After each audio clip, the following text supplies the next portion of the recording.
Hello, and welcome back to the Midnight Historian. Settle in wherever you are and let the room go quiet around you, because tonight we are going to stand together in a doorway, in the dark, and we are going to be very careful about what we let ourselves believe. There is a moment, and it happened on a warm afternoon at the end of November in the year 1922, that has been told so many times it has almost worn smooth, the way a step of stone wears smooth under the feet of everyone who has ever climbed it. And yet it is worth telling slowly one more time, because almost everything that follows in this long night grows out of it. A man is kneeling at a sealed door.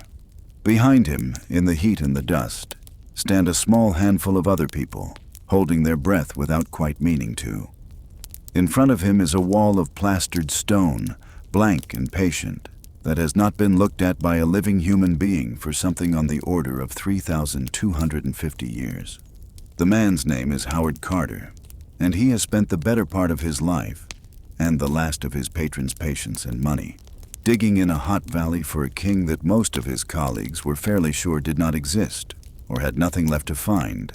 And he has made, with a chisel in his own trembling hand, a small hole in the upper corner of that sealed door, no bigger than you could put a fist through.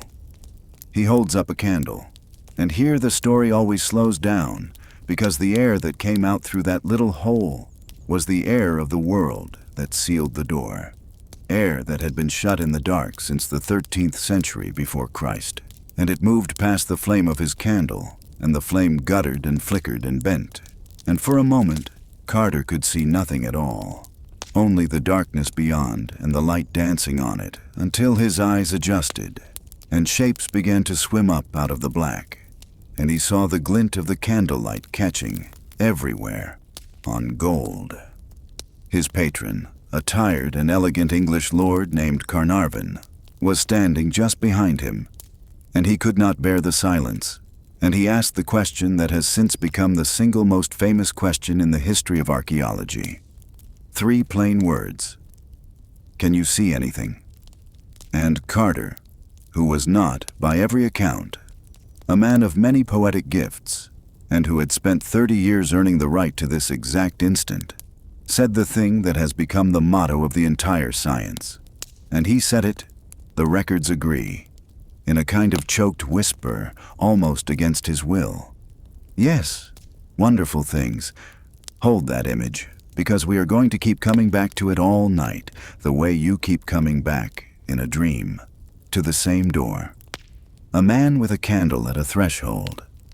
A little hole cut in a wall that should have stayed whole. Warm ancient air moving past a flame, and gold waking up in the dark on the other side. Because here is the thing about that moment, the thing the whole legend fastens onto, and the thing I want you to sit with as your shoulders start to loosen and the day begins to let go of you. Carter did a thing there that human beings have always known, at some level below thinking, they are not supposed to do. He opened a door that the living had sealed against the living, on purpose, forever. He crossed a threshold that had been built, at enormous cost, to never be crossed. And whatever else you believe about what came after, about the deaths and the newspapers and the whispers, you should understand that the story of the Curse of Tutankhamun is not really a story about a dead boy reaching out of the past to punish the men who disturbed him. It is a story about that feeling, the one you have right now if I describe it well enough, the small cold prickle at the back of the neck at the thought of standing where Carter stood, at the edge of the dark, with the lamp in your hand, about to look at something that was hidden from you on purpose. It is a story about thresholds and about the price we suspect, in some old animal part of ourselves, is always waiting on the far side of a door that was meant to stay shut. And it is a story, as much as anything, about gold, and about the very old and very human understanding that gold is never, ever free. We will get to the deaths. We will get to Lord Carnarvon and his fatal mosquito, and to the lights of Cairo going dark, and to the poor souls the newspapers gathered up and counted as victims, and we will count them ourselves, gently and, honestly, the way you count sheep, which is to say, without cruelty and without hurry.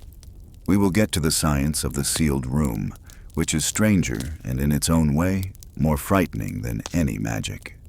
We will go back into ancient Egypt itself to find out what a curse actually was to the people who wrote them, and to discover, as we so often do on these long nights, that the truth is quieter and sadder and more interesting than the legend.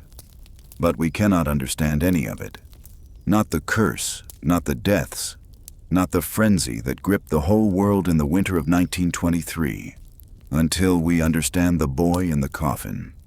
So let us begin, as every good ghost story secretly begins, not with the ghost, but with the child, the boy who was forgotten on purpose.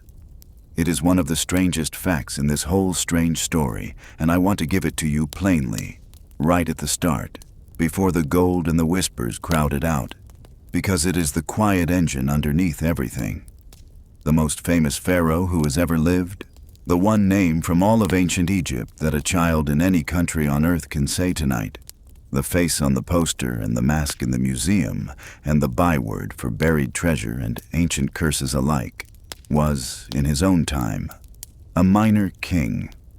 A footnote: a boy who ruled a great empire for about 9 years and died at around 19, who fathered no surviving children, won no famous battles, built no great monuments of his own worth speaking of, and whose own successors, within a generation, set out with hammers and chisels to erase his name from the official record of Egypt entirely, so that he would be forgotten forever.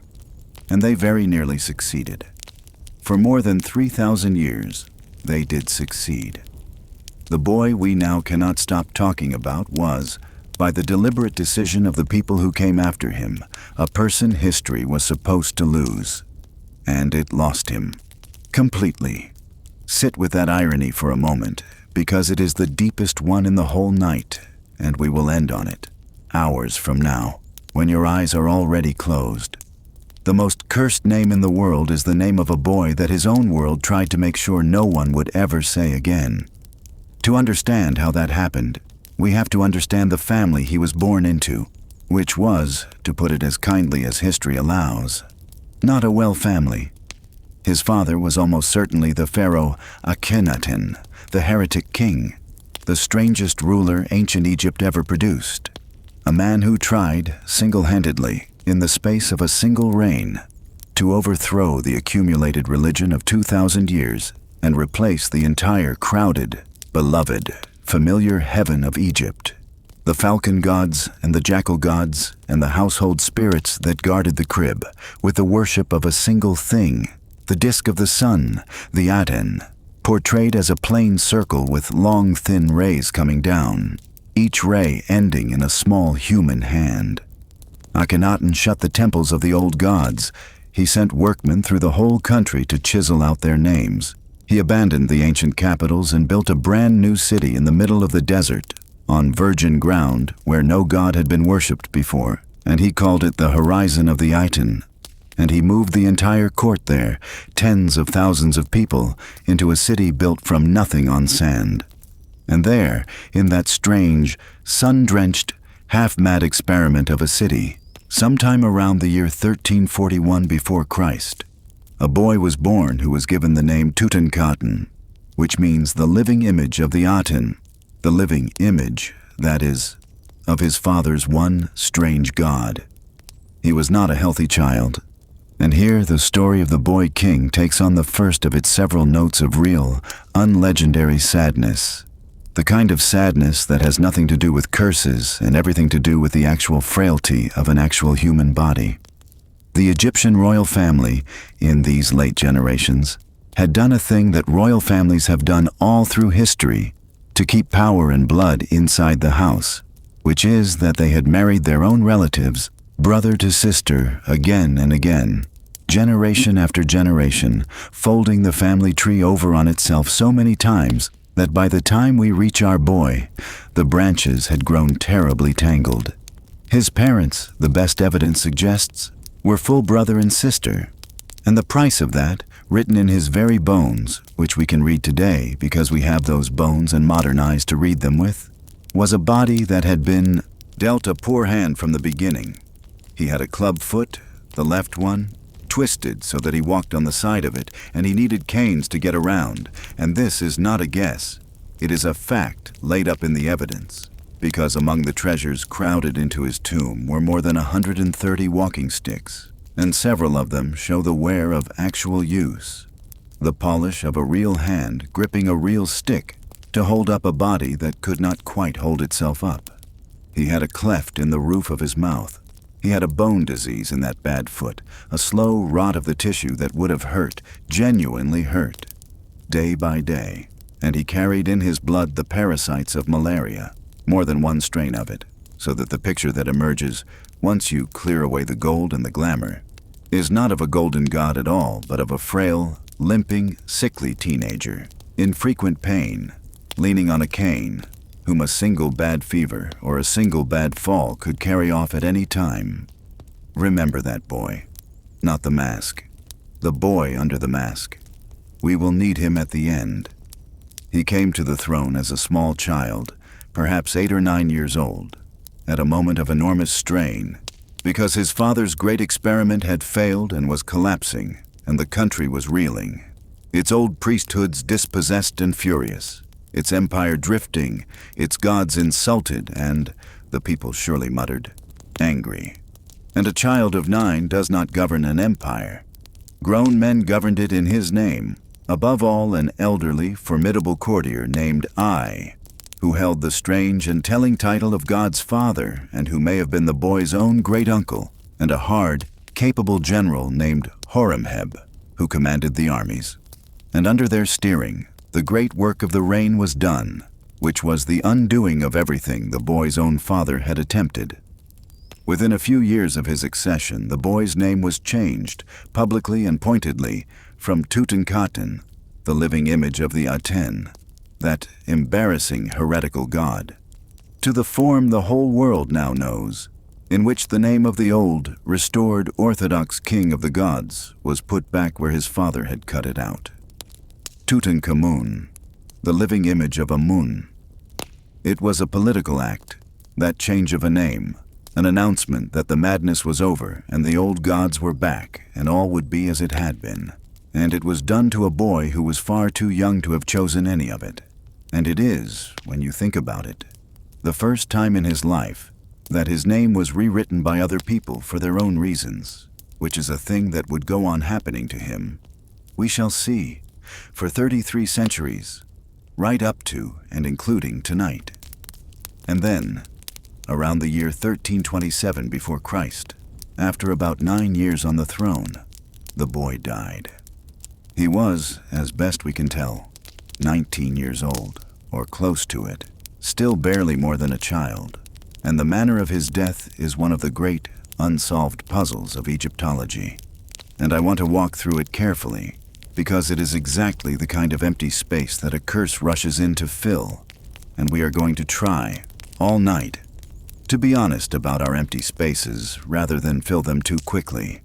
For a long time, once the tomb was found and the mummy examined, and a bit of damage was noticed at the back of the skull, there was a great and thrilling theory that the boy king had been murdered, struck from behind, done away with by one of those grown men around his throne, who so conveniently inherited his power, Old A or the General Horemheb. And it made a wonderful story. And wonderful stories are exactly what we must be most careful of on a night like this. Because the better tools of a later age, the scanners and the imaging that can look inside a wrapped body without unwrapping it, went back and looked again, and the damage at the back of the skull turned out, almost certainly, to be the work of the embalmers themselves and of the excavators who came later, and not the mark of any murderer's blow.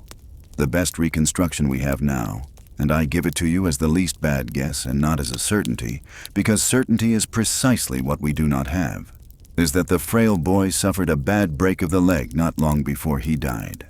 Perhaps a fall, perhaps, some think, from one of those chariots he was buried with, a dangerous thing for a lame boy to be riding, and that the wound became infected, and that the infection, in a body already weakened by bone disease and riddled with malaria, was simply more than he could survive. A limping, sick teenager, in other words, whom one bad fall could kill. Killed by one bad fall. No poison, no dagger in the dark, no curse.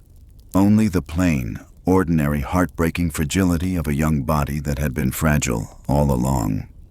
But I want you to notice how much less satisfying that is than murder. How the mind reaches, almost against its will, for the darker and more shapely story. Because that reaching, that hunger for the shapely story over the true one, is the whole psychology of the curse, and we are going to watch it operate again and again before the night is through. He died suddenly, is the point. Suddenly enough that nothing was ready. A pharaoh of Egypt was supposed to spend his entire reign preparing for his death, cutting a vast tomb deep into the rock of the western hills, decorating it, provisioning it, arranging the machinery of his own eternity with decades of careful labor. Because in Egypt, as we have learned on other nights, the tomb was not a house of death at all, but a machine for continuing. An engine built to carry a soul across the threshold of the grave and out into a perfected forever. But this boy had reigned only 9 years, and he had died at 19. And whatever grand tomb had been begun for him, if any had, was nowhere near finished. And so those grown men around his throne did a hurried, awkward, and as it would turn out fateful thing. They buried the king of Egypt, the living god, in a small tomb. A cramped, modest, almost private tomb, of the kind a wealthy nobleman might have, and not a king at all. A tomb that some scholars believe had actually been prepared for a commoner, quite possibly for old A himself, who then took the grander royal tomb for his own use when he seized the throne, and shuffled the dead boy off into the little one. It had 4 small rooms. The paint on the walls of the burial chamber, the microbiologists would tell us thousands of years later, was not even fully dry when the tomb was sealed, so that spots of mold bloomed across those hurried paintings, and are there to this day. A little dark speckling on the sacred images, the fingerprint of a rushed and grief-hurried funeral, and, as we shall see when we come to the science of the thing, quite possibly a good deal more than that. The treasures of the abandoned heretical dynasty, the golden hoard of a court that no longer had anywhere to put its splendor, were packed in around the boy in stacked and jumbled confusion, more gold than had ever been gathered around a single human being before or since, crammed into rooms too small for it, piled and leaned and wedged.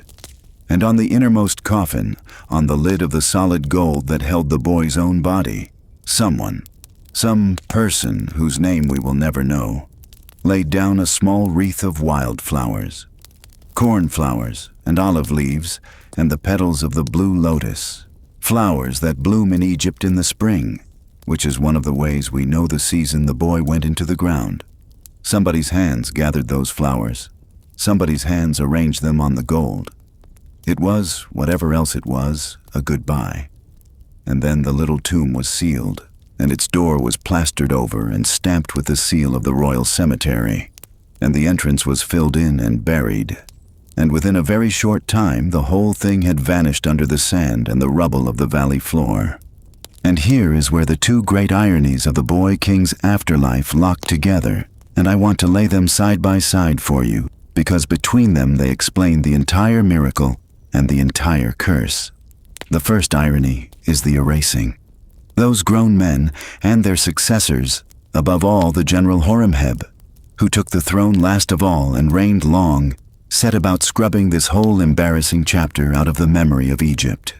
The heretic father, the strange sun city, the boy who was the living image of the wrong god, all of it was an interlude the New Order wanted forgotten, and so the names of that whole family were struck from the official king lists, the sacred records carved on temple walls that told, in order, the authorized story of who had ruled Egypt since the beginning of the world. Horemheb had himself listed as the direct successor of a king who had died decades before he took power, as if the whole heretical interval had simply never occurred, as if the boy had never sat on the throne at all. And it worked. The name Tutankhamun fell out of the lists, out of the records, out of the very memory of the civilization that had made him, so thoroughly that when, thousands of years later, modern scholars first began to reconstruct the long parade of Egypt's kings, he was not there. He was a gap. A silence where a boy had been. But, and here is the second irony, the one that turns the whole thing around, the very smallness and cheapness and hurry of his forgotten little tomb was the thing that saved it. Because the great pharaohs, the ones history did remember, the ones who reigned for decades and cut enormous famous tombs deep into the valley and filled them with declared and advertised splendor, every single one of them was robbed. Their tombs were mapped and known and tunneled and emptied, most of them within a few centuries of the sealing. Some of them, we know from the ancient court records, by the very workmen who had built them, mining the valley they themselves had dug, stripping the gold from the kings and burning the wrappings for the little amulets folded inside. The gold, always the gold, drawing the robbers as it had drawn everyone, because that, in the end, is what a curse is for, and what it so conspicuously failed to do. But the boy's tomb was small and cheap and hidden almost by accident, tucked low in the valley floor in a spot nobody thought worth much. And then, in a final stroke of the luck that had so badly failed him in life, another king, generations later, cut his own grand tomb in the cliff just above, and the flood washed rubble from that work, and the stone huts the workmen lived in while they did it, came tumbling and piling down over the buried door of the little tomb, and covered it and hid it, and sealed it under the debris of the valley's ordinary business, so that the robbers who stripped every famous king around him walked, for 3,000 years, straight over the head of the one boy whose gold was still there, and never knew it. The forgotten king, forgotten so hard and so deliberately that no one even remembered to come and rob him. His terrible luck in life had become, on a timescale no one in that hurried little funeral could possibly have imagined, the single greatest stroke of luck in the entire history of archaeology. And so, he lay there, under the rubble, under the huts, under the feet of every tomb robber and tourist and traveler who ever crossed that patch of valley floor. The boy in the gold, with the wildflowers going brittle on his coffin, waiting, though of course he was not waiting. Waiting is what the living imagine on behalf of the dead. But if he had been waiting, he was waiting for a man with a candle to cut a small hole in a sealed door and hold up a light and see the gold wake in the dark.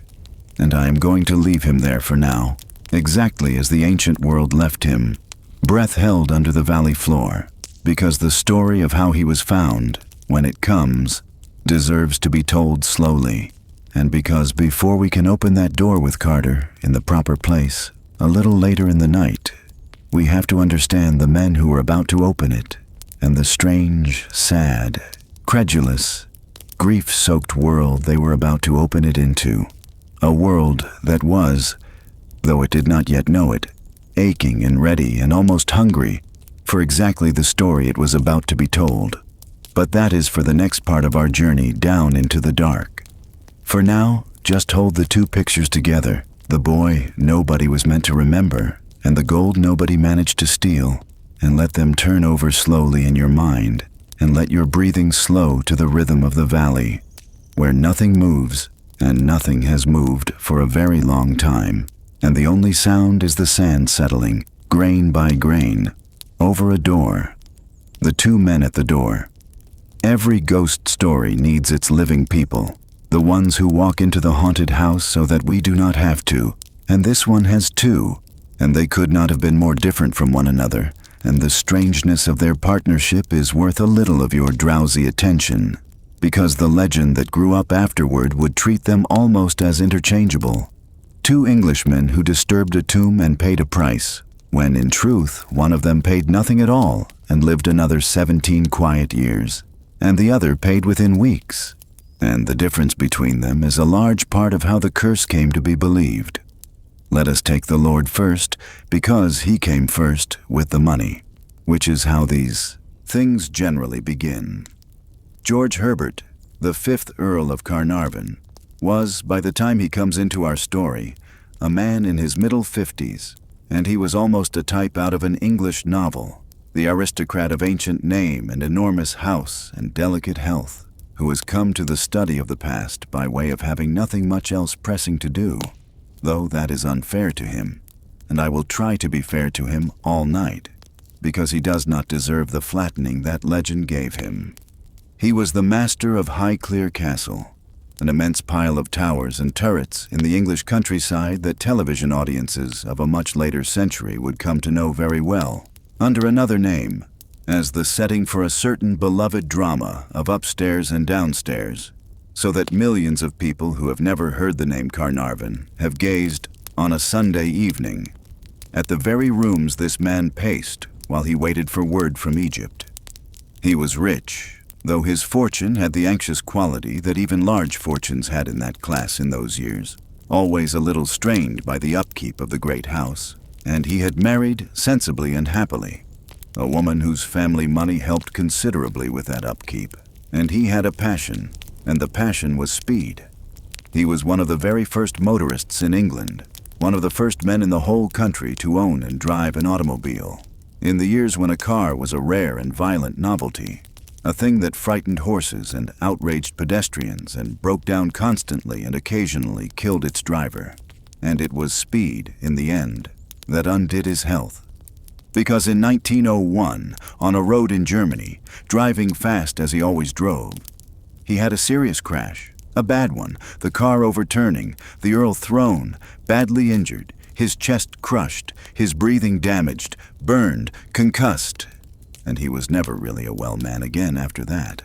His lungs, in particular, never fully recovered, and he became prone to infections of the chest, and the English winters were bad for him, cold and damp and dangerous to a man with weak lungs, and so, on his doctor's advice, he began to spend his winters somewhere warm and dry, somewhere the air would not fill his damaged chest with fluid, and the warm, dry place he chose, as fashionable invalids of his era so often did, was Egypt. Keep that in your mind, that Carnarvon first went to Egypt not as a treasure hunter or a scholar, but as a sick man sent south for his lungs, sent to the desert precisely because the desert air was clean and dry and safe, because it will matter a great deal. Later, when we come to the manner of his death, that this was a man whose chest had been fragile for 20 years, before he ever heard the name of Tutankhamun, a man already living, in a sense, on borrowed and carefully guarded breath, but a bored, clever, restless man sitting in a hotel in Egypt for a whole winter must do something, and Carnarvon did what many wealthy men of his kind and era did. He took up the excavation of antiquities, which in those days was a thing a private gentleman could simply do if he had the money, by obtaining a concession from the Egyptian authorities to dig in a particular place and keep, under the rules of the time, a share of what he found. He was, at first, frankly, not very good at it, and he had the honesty and the humor to admit as much. And he knew that what he needed was not more enthusiasm, of which he had plenty, but expertise, of which he had none, a professional, someone who actually knew the ground and the methods and the history, someone to point his money in the right direction. And so, around 1907, on the recommendation of the head of the Egyptian Antiquities Service, Carnarvon was introduced to a man who had all the expertise in the world and almost none of the money, and who was, in almost every particular of temperament and origin, his opposite, and the two of them formed a partnership that would last for 15 years and end in the greatest archaeological discovery ever made, and in one of their 2 deaths. The man's name was Howard Carter. Carter was not a gentleman, and in the England of that time this was a fact that governed a great deal, and it governed a great deal of Carter, who felt it and chafed at it all his life.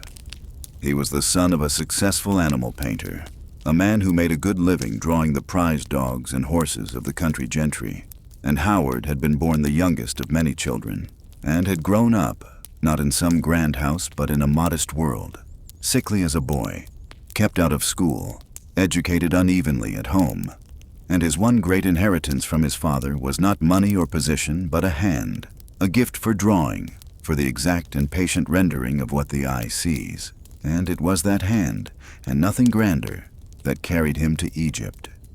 For at 17, an age when Carnarvon would have been at Eton, young Carter was sent out to Egypt as a tracer, a junior artist, whose humble job was to copy, accurately and endlessly, the paintings and inscriptions on the walls of tombs and temples so that scholars in Europe could study them. And he was very, very good at it. And he was tireless. And he fell completely and permanently in love with the country and its dead. And he stayed. He learned excavation from the ground up, literally, on his knees in the dirt, under some of the great figures of the field, learned it as a craft and a discipline rather than a gentleman's hobby. And he developed, along the way, a reputation for two things: for being one of the most careful and gifted excavators alive, and for being difficult. He was proud and prickly and stubborn, and had no gift at all for the social smoothness that oiled the world he had to work in. And at one point, some years before our story, he threw away a good and senior government position entirely rather than apologize in a dispute where he believed himself in the right. A dispute that began with a group of drunken French tourists forcing their way into a site, and Carter's Egyptian guards, with his backing, refusing to be pushed around.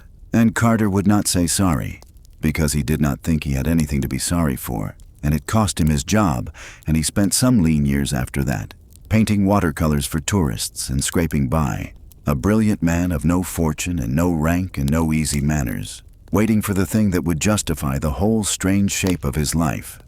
And then he met the Earl who had the money, and the Earl needed the man who had the eye, and the two of them, the frail aristocrat and the prickly craftsman, the man with everything but knowledge and the man with everything but means, went into partnership over the buried dead of Egypt. For years they dug, and for years they found the ordinary things that patient excavation finds, good things, real things, tombs and objects and inscriptions that filled Carnarvon's collection and advanced the science, but nothing that would make the world look up. And Carter, all the while, was nursing an idea, an obsession really, of exactly the kind that separates the great discoverer from the competent one. And the idea was this. Everyone knew the Valley of the Kings. It was the great royal cemetery of the New Kingdom, the hidden canyon in the western hills across the river from the old capital of Thebes, where for 500 years the pharaohs of Egypt's imperial age had cut their tombs deep into the rock, having given up on pyramids, which advertised their treasure to robbers in favor of secrecy, hiding their eternity in a remote desert valley behind sealed and buried doors. And everyone knew that the valley had been dug and dug and dug again for 100 years by treasure hunters and scholars and adventurers, and that by the early 20th century. The general opinion of the experts, including some very great ones, was that the valley was exhausted, worked out, empty, that every tomb it had ever held had been found, and that anyone who spent good money digging there now was throwing it into a hole. One distinguished American who had dug there for years and found much formally gave up his own concession in the belief that there was nothing significant left to find, and it was that abandoned concession, the license to dig in the supposedly empty valley, that Carter wanted, and that Carnarvon, trusting his difficult, gifted partner against the weight of expert opinion, obtained for him in 1914. And Carter had a reason, a real one, not a mystical one, for wanting it. Because among all the kings of that imperial age whose tombs had been found, there was one whose tomb had not, a shadowy, half-forgotten figure who barely appeared in the records, whose name turned up only in scraps, on a few objects, in a few odd places in the valley, faience cups and bits of gold foil and a cache of embalming materials, all bearing one name, the name of a king with almost no history attached to him at all. A king so obscure that his very existence was more rumor than fact, and the name was Tutankhamun. Carter reasoned, simply and soundly, that these scattered scraps meant the man had been real, and had been buried here, in this valley, and that his tomb had never been recorded as found, and might, just might, still be down there somewhere under the rubble, undiscovered. It was a long shot, a wild one, a bet against every expert in the field. On the buried grave of a king the experts had all but written off as a phantom. It was, though neither of them could have known it, the best bet ever made. Then the war came, the first great one, the one that would tear the heart out of the world Carnarvon and Carter belonged to, and digging stopped. And it is worth pausing on the war for a moment, not as an interruption to our story, but as its hidden foundation.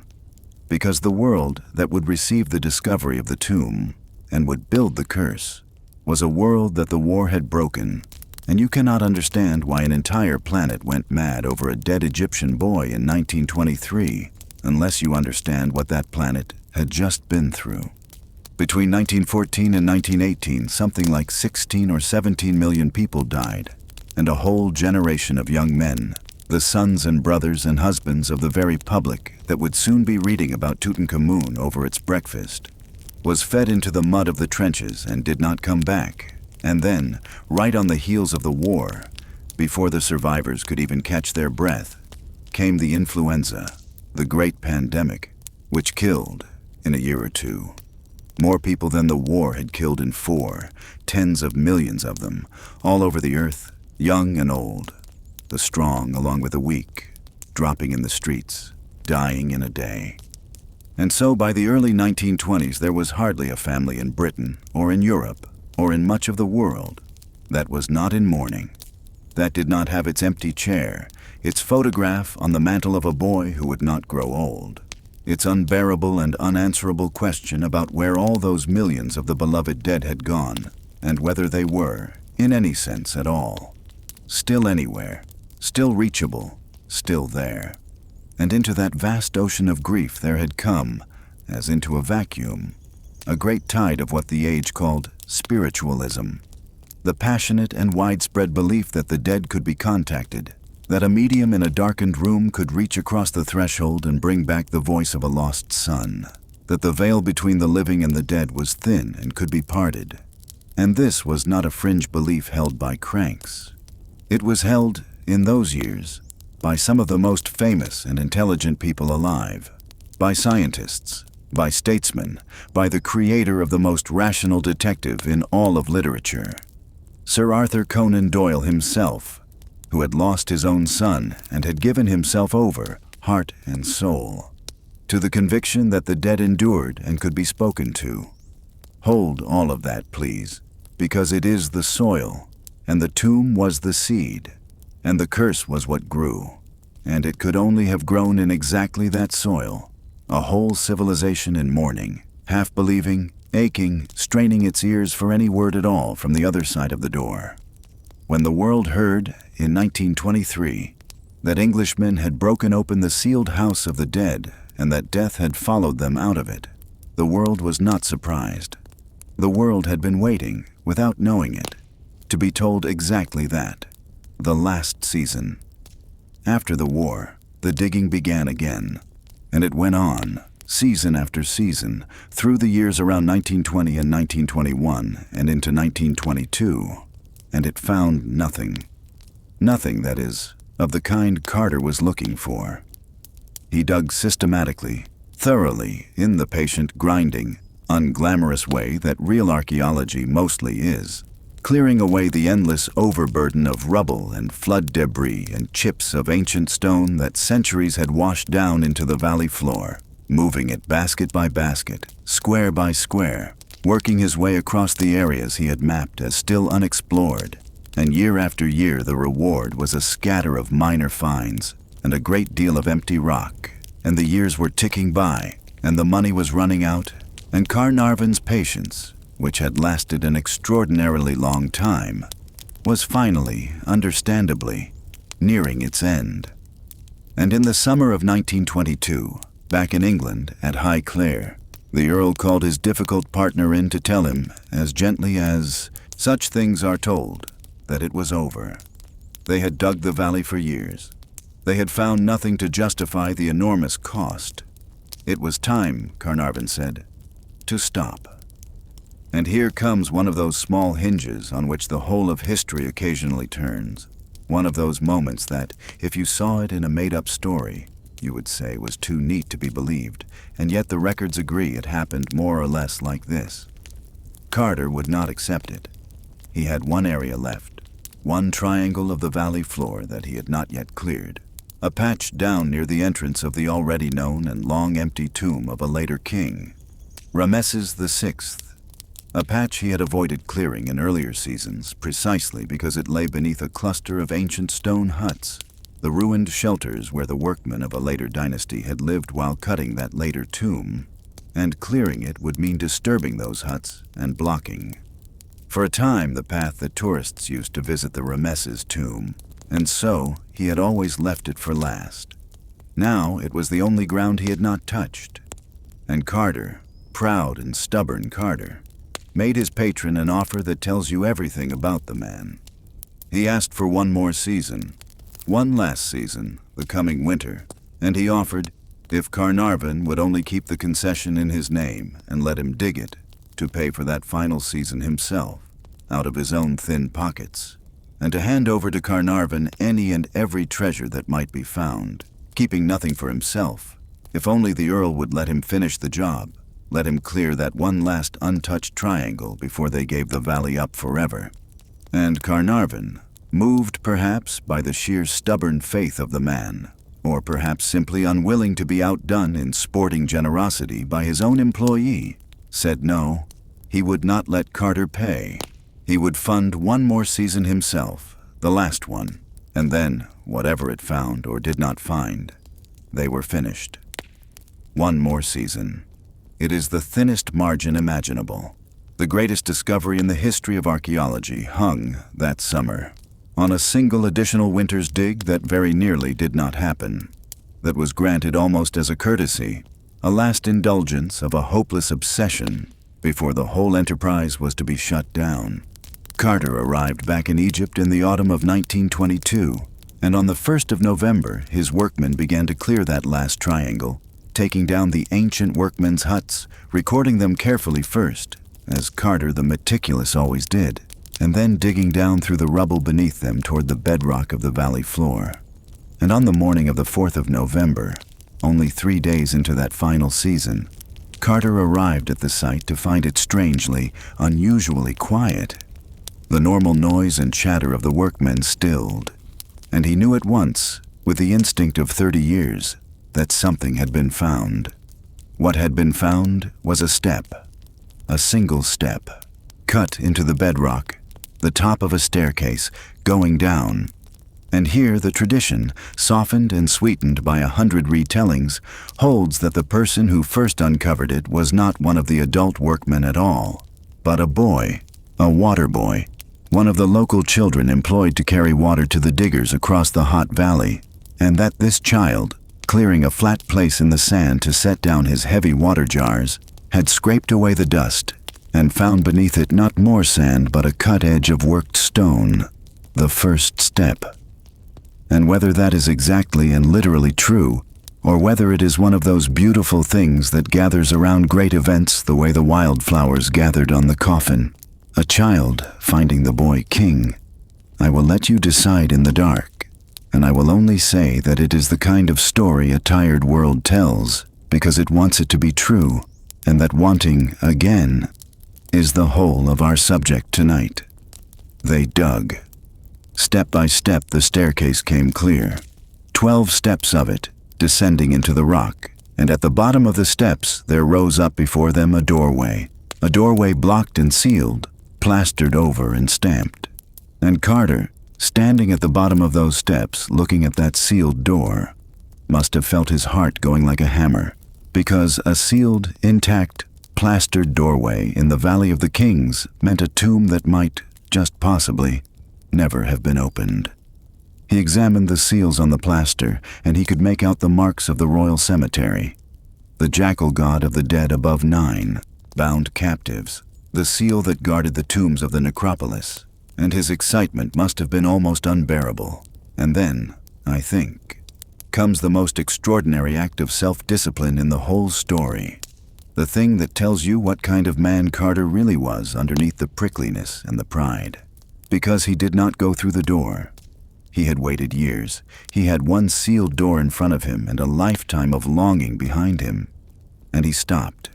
He had the staircase filled back in, covered over, the rubble piled back on top of it, guards posted, and he sent a telegram all the way to England, to Carnarvon, because it was Carnarvon's concession and Carnarvon's money and Carnarvon's right to be there at the opening. And Carter would not, could not, open that door without the man who had backed him for 15 years. The telegram is famous, and it is worth quoting, for its restraint, which is the restraint of a man holding a volcano inside a teacup. At last have made wonderful discovery in valley, it read. A magnificent tomb with seals intact. Recovered same for your arrival. Congratulations. And then he filled in his miraculous staircase and sat down in the desert and waited for nearly 3 weeks, guarding his sealed door, while the Earl and the Earl's daughter made the long journey by sea and rail from England to the valley. 3 weeks of the most exquisite patience any human being has ever been asked to endure. 3 weeks of not knowing what lay behind the door he had waited his whole life to find. Carnarvon arrived with his daughter Lady Evelyn on the 23rd of November, and the staircase was cleared again, all 12 steps. And now, at the bottom, with more of the sealed doorway exposed, Carter could read more of the seal impressions in the plaster, and there, at last, pressed into the ancient mud, was the name he had staked everything on, the Phantom King. The scrap of a rumor he had bet his career and his patron's fortune existed, and the name was Tutankhamun. But there was a complication, and Carter, careful and clear-eyed even now, saw it and recorded it, because he was a scientist before he was a discoverer, and it is a complication that matters for everything that follows, including, in its way, the curse. The sealed door was not perfectly intact. Part of it had, at some point in antiquity, been broken through and resealed. Someone had been here before. Robbers in the ancient world had breached this tomb, not once but perhaps twice, had gone in through a hole in the door, and had then been caught or interrupted, or had simply taken what they could easily carry.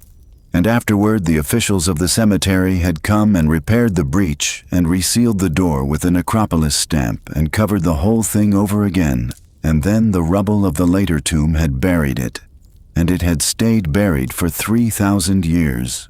So this was not strictly a tomb no human hand had touched since the funeral.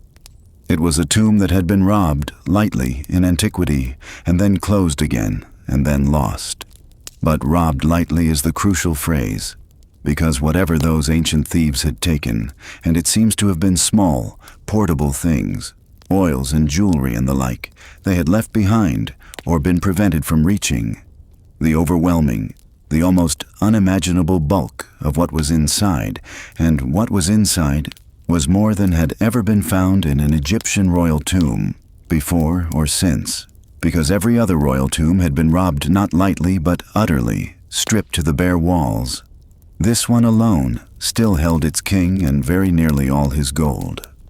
They broke through the first door, and beyond it was not the tomb itself, but a descending passage, a corridor, filled from floor to ceiling with rubble, packed with stone, and they cleared it, and it took time, and at the far end of it they came to a second sealed door, stamped like the first, and on the afternoon of the 26th of November, 1922, Howard Carter stood before that second door with Lord Carnarvon and Lady Evelyn and Carter's colleague Calendar close behind him, and with a trembling hand he made a small breach in the upper left-hand corner of it, a hole big enough to hold a candle to, and we have arrived, now, back at the doorway where we began the night, back at the lamp and the flame and the warm ancient air coming out through the little hole. Carter widened the hole just enough and held the candle too. It and the flame flickered in the escaping air, that air 3,000 years old, and he leaned in and put his eye to the gap, and for a moment, as the flame steadied and his eye adjusted to the dark, he could make out nothing. And then, slowly, the room beyond began to give up its shapes to him, and what he saw, in the small wavering circle of candlelight, was such a chaos of wonders that his mind could barely take it in. Strange animals and statues, and everywhere the gleam of gold. Gold on the couches shaped like beasts, gold on the great gilded shrines, gold on the throne, gold on the two life-sized black statues of the king that stood guarding the sealed wall to the burial chamber, face to face, like sentinels, gold catching the candlelight and throwing it back out of the dark. And Carter stood there, struck dumb, his eye to the hole. And behind him, Carnarvon could not bear it, and asked, "Can you see anything?" And Carter, the records agree, could at first say nothing at all, and then managed only, "Yes, wonderful things." And in that phrase, "wonderful things," said into the dark of a violated threshold, over the gleam of a dead boy's gold, the whole modern legend of the Curse of Tutankhamun was, though no one present knew it, already quietly conceived, and it needed only one thing more to be born, one thing that the next spring would supply. It needed a death, the sealed wall, and the frenzy. But death did not come at once, and before it came there was a season of pure wonder, and it would be untrue to the story, and untrue to the men, to rush past it straight to the dying, because for a few months in the winter of 1922 and the early spring of 1923, before the mosquito and the razor and the failing lights, Howard Carter and Lord Carnarvon lived inside the greatest triumph any two people in their field had ever known, and the whole world lived inside it with them, and it is worth lingering there, in the light, before the shadow falls. Because what Carter had found, that first afternoon with the candle, was only the antechamber, the first room, the crowded jumble of couches and chariots and boxes and thrones, wonderful beyond reckoning but not, yet, the king himself. And at the end of that antechamber, between the two life-sized black statues of the king that stood facing one another like sentinels, there was a wall, a plastered and sealed wall, and Carter understood at once what it meant, that this was not the end of the tomb but a door, another door, and that behind it, if the ancient robbers had not reached it, lay the burial chamber and the king. And so, once again, Carter did the disciplined thing, the almost superhuman thing. He stopped. He did not break through.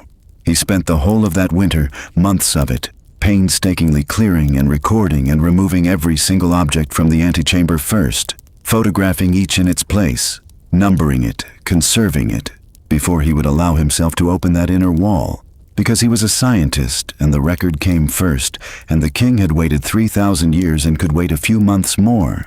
And then, on the 16th of February, 1923, the day came, the formal opening of the sealed wall, the moment behind all moments.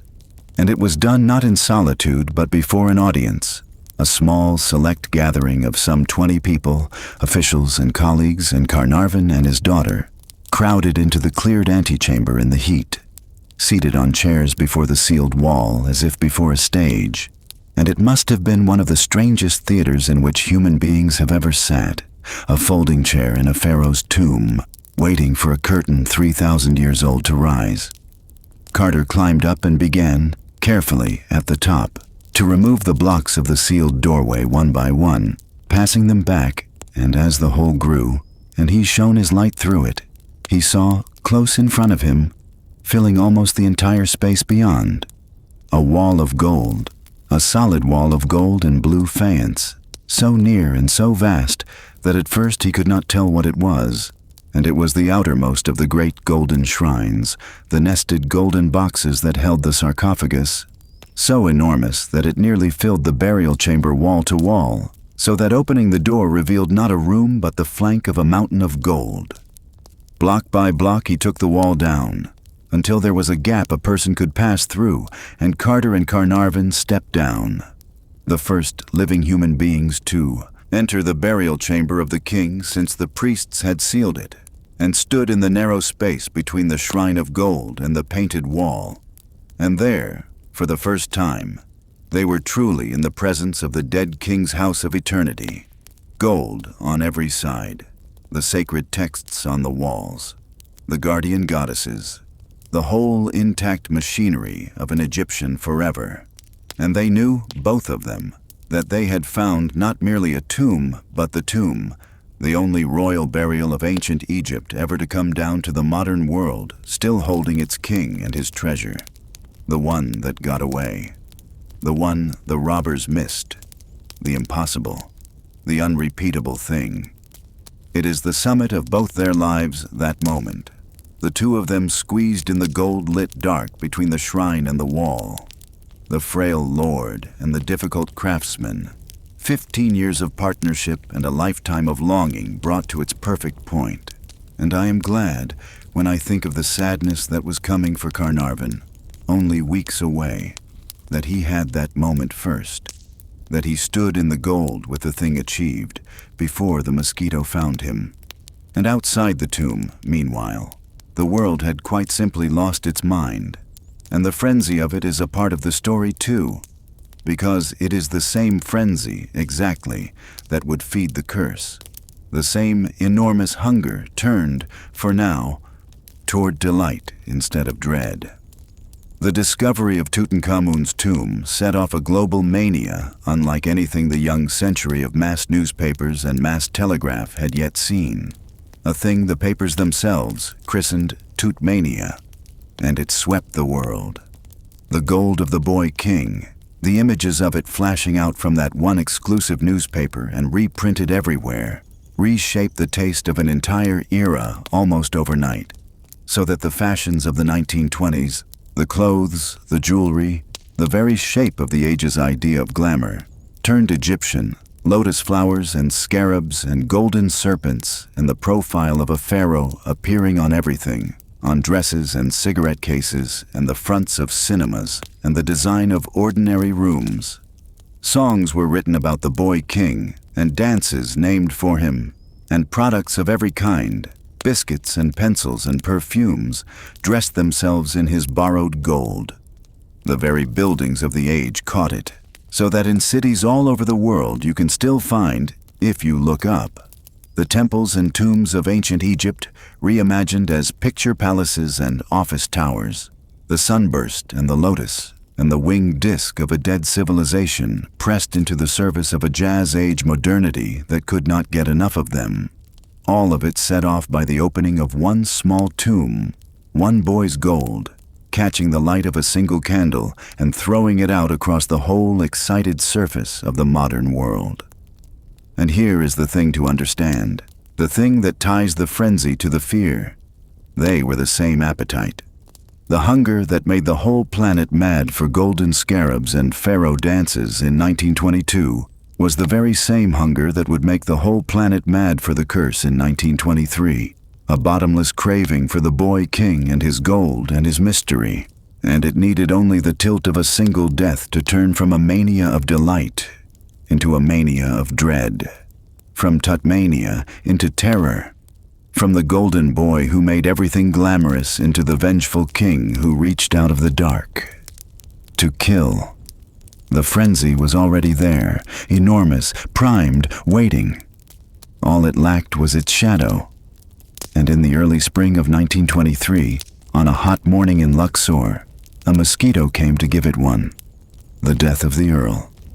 It came in the spring, and it came, as real tragedies so often do, from something absurdly small. And I want to tell it to you carefully and truthfully, because the true version is sadder and more ordinary than the legend. And the legend was built, brick by brick, out of the true version's own materials, by simply leaving out the ordinary and keeping the strange.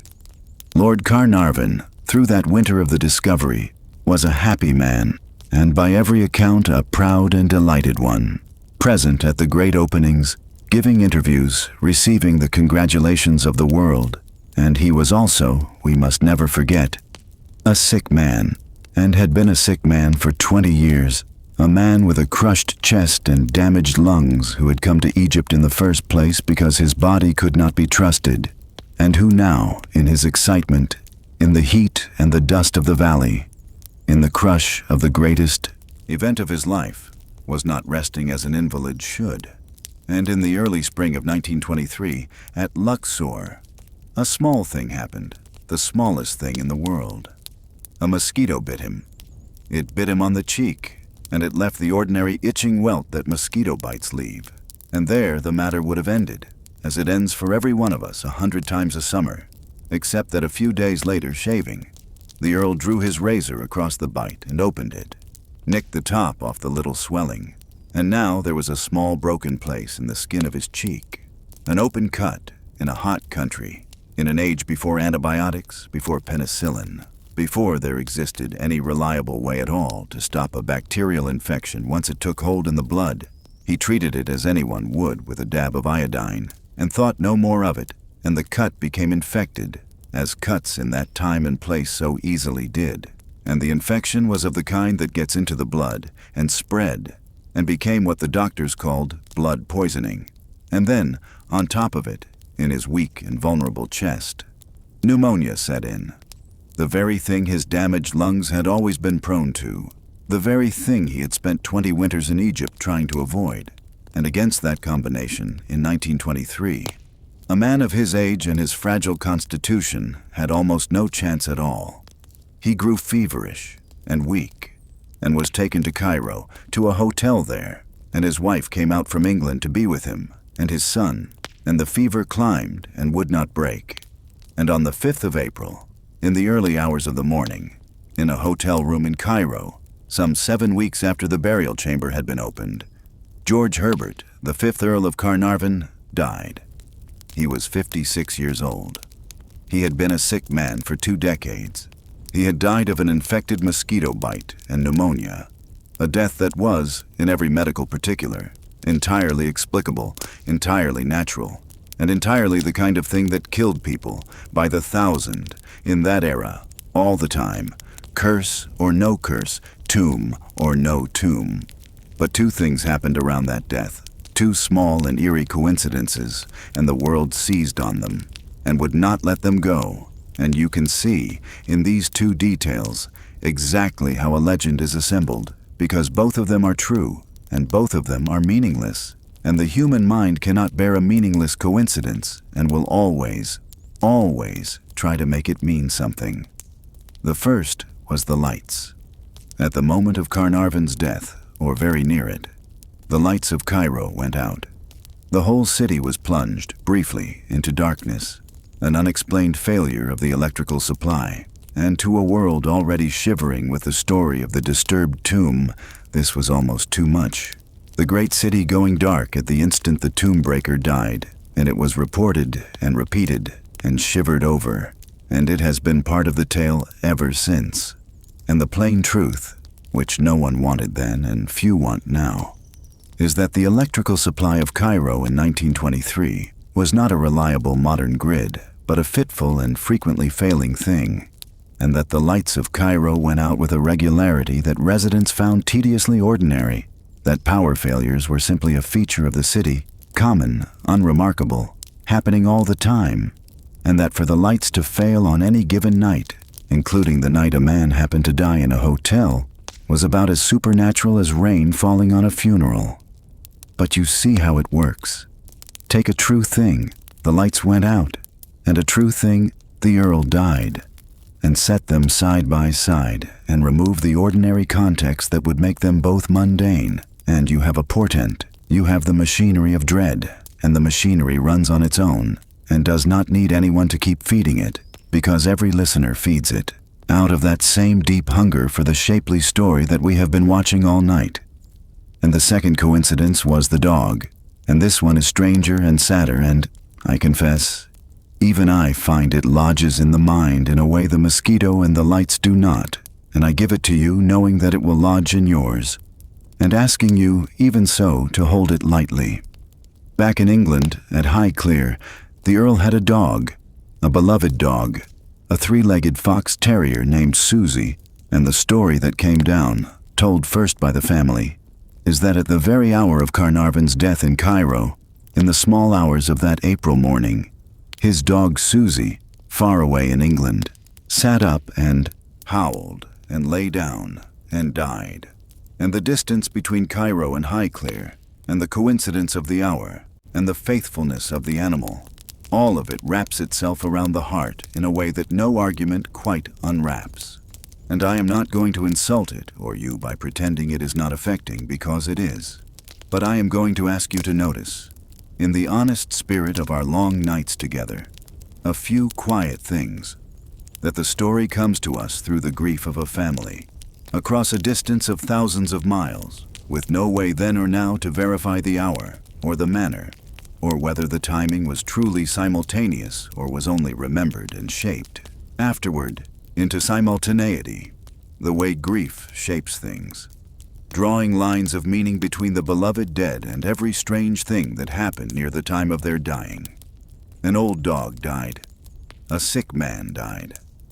The mind, which cannot help itself, drew a line between them, a line of love and loss, and the terrible wish that the death of the master should matter enough to reach across the world and stop a small, faithful heart. And maybe it did. I will not tell you it did not, because I do not know, and neither does anyone, and the not knowing is, as it is so often on these nights, the truest and most honest place to rest. I will only say that the story of Susie is not really evidence of a curse.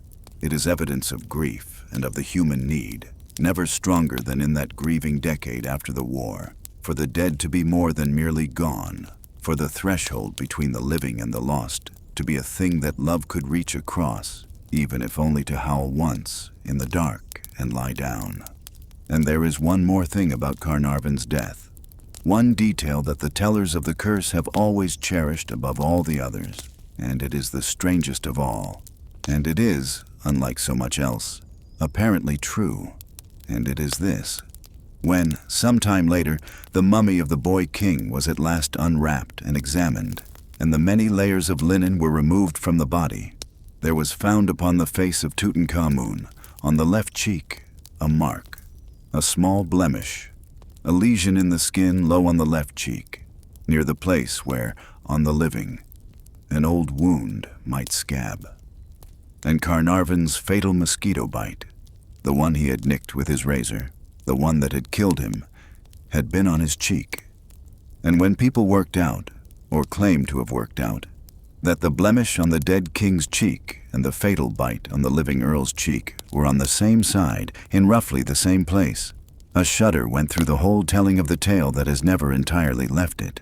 The dead boy and the man who opened his tomb marked, both of them, in the same spot, on the same cheek, as if the wound had been passed across the threshold from the one to the other, a kiss of death, a seal. And what are we to do with that? Here is what I would gently offer, in the dark, for whatever it is worth to you as you drift. That the human face is a small place, and a blemish or a wound can fall on only so many spots upon it, and that the cheek is one of the commonest, and that if the marks had been on different cheeks, or one on a cheek and one on a chin, no one would ever have connected them or remembered them at all, and that we notice, always, only the coincidences that line up, and never count the vastly greater number that do not, and that this counting only the hits and never the misses is the oldest engine of superstition there is, older than Egypt, older than curses, as old as the mind itself. And yet the mark on the boy's cheek and the bite on the earl's cheek sit there, side by side across 3,000 years, and I have laid them before you, honestly, the true thing and the reasonable doubt, and I will let you carry them down into sleep and decide for yourself, because that, in the end, is the only honest way to tell a ghost story, which is to tell it truly and then hand it to the listener, and let them choose, in the dark, what to believe. The making of a curse. Now, having stood at the two thresholds, the ancient one and the modern one, and having watched a real man die a real and ordinary death, we come to the part of the night that I find, in truth, the most fascinating of all, more fascinating than any ghost, because it is the part where we get to watch, in slow motion, with the documents in front of us, exactly how a curse is built. Not discovered, not unleashed. Built by human hands, out of human needs, in a matter of weeks, by named people for nameable reasons, and once you have watched it being built, you can never quite unsee the scaffolding, and the curse becomes, if anything, more interesting, because it stops being a story about a dead Egyptian and becomes a story about us, about the living, about the machinery of the human imagination under the pressure of grief and wonder and a newspaper deadline. Because here is the first thing to understand, the thing that surprises almost everyone when they first hear it. There was no curse on the tomb. There was no inscription over the door, no tablet in the antechamber, no warning carved anywhere in that little tomb, threatening death to those who entered. The famous words that everyone thinks they remember, the ones that supposedly greeted Carter at the threshold. Death shall come on swift wings to him who disturbs the peace of the king, or in the other popular version, they who enter this sacred tomb shall swiftly be visited by wings of death. Those words were never found in the tomb of Tutankhamun. They are not there. They were never there. They were invented, and we can very nearly name the day, and we can certainly name the appetite they were invented to feed. And the whole thing happened not in the 13th century before Christ, but in the 20th century after it, in the pages of the London and New York and Cairo newspapers, in the winter and spring of 1923. To understand why, you have to understand a decision that Carnarvon had made, a business decision, a perfectly reasonable one, that turned out to have enormous and unintended consequences because it starved the world's press of the thing it wanted most, and thereby drove it to invent. The discovery of the tomb was, instantly, the biggest news story on Earth. The biggest, some said, since the end of the war. And the reporters came from every country and swarmed the valley and demanded access and demanded pictures and demanded, every single day, fresh wonders to feed to a public that could not get enough.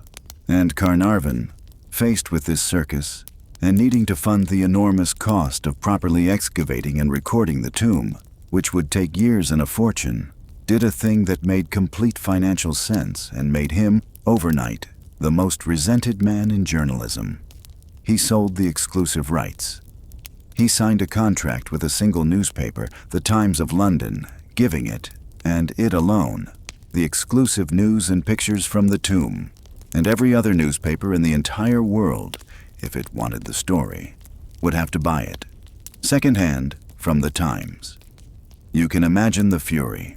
Hundreds of reporters, sent at great expense to Egypt by their papers to cover the story of the century, found themselves locked out, forbidden the one source, forced to either reprint their rival's copy or go home empty-handed.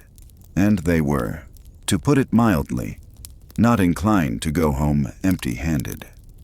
And so those hundreds of shut-out, resentful, deadline-driven reporters, standing around in the valley with nothing official to write about, had to find something, anything, to fill their columns. Some angle on the great story that the Times did not own, and the angle they found, the angle that was free for the taking, that no exclusive contract could lock up, that grew richer the more you fed it and asked nothing in return but a shiver, was the curse. The curse was the story the locked-out reporters could tell. And so they told it, and told it, and told it. And it grew. And they had help, because into this hungry, resentful, deadline-driven scrum there stepped, at the perfect moment, some of the most famous imaginations of the age, and they poured fuel on the fire, some of them sincerely, some of them for their own reasons. And the two names to remember are a novelist and a knight. The novelist was Marie Corelli. And if her name means nothing to you now, it meant a great deal then, because she was one of the best-selling authors alive, a writer of lush, mystical, wildly popular romances, a woman with an enormous public and a lifelong fascination with the occult and the esoteric. And in the spring of 1923, before Carnarvon died, before anyone had died, she wrote a letter which was published, in which she issued a warning. She claimed to possess a rare old book about Egypt, and she declared, drawing on its supposed ancient wisdom, that terrible punishment awaited anyone who dared to intrude upon a sealed tomb, that dire things befell those who broke into the sacred houses of the dead. And she said, in effect, watch and wait, and see what happens to those who have entered this one. And then, Days later, Carnarvon died, and Marie Corelli, the famous novelist who had publicly prophesied doom for the tomb breakers, was instantly and triumphantly vindicated in the eyes of a public primed to believe her, and her warning, which had been mere atmosphere before the death, became, after it, prophecy. And the story now had not just a death, but a seer who had foretold it, and it roared. And then came the night, and this is the detail that I think tells you the most about the age, about how deep the hunger went, about how far from the fringe the belief in the reachable dead had traveled in that grieving decade. Because the man who lent the curse his enormous authority was not a crank or a mystic by trade, but the single most famous rational mind in popular literature, the creator of Sherlock Holmes himself, Sir Arthur Conan Doyle. The man who had invented the coldest, most logical, most relentlessly deductive detective in all of fiction.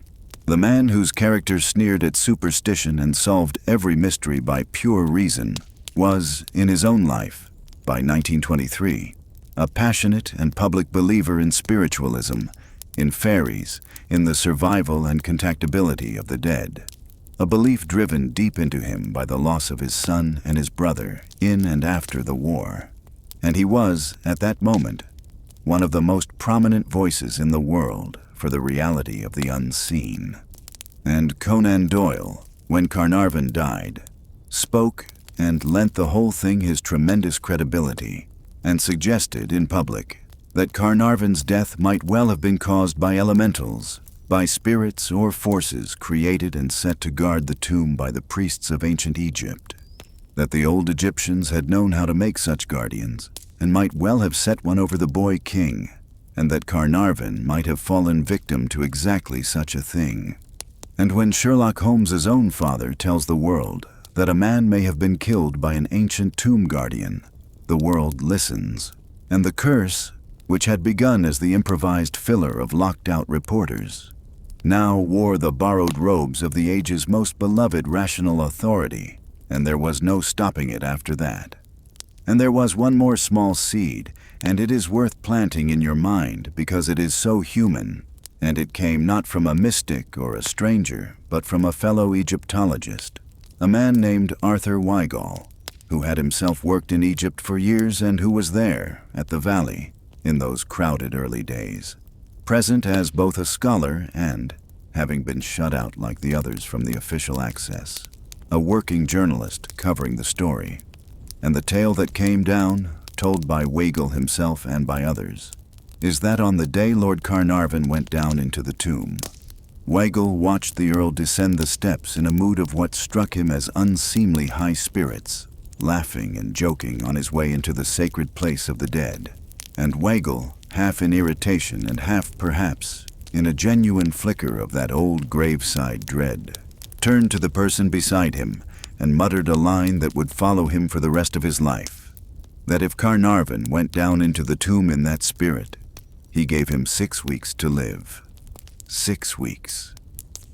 And Carnarvon died, as it happened, in something close to that span.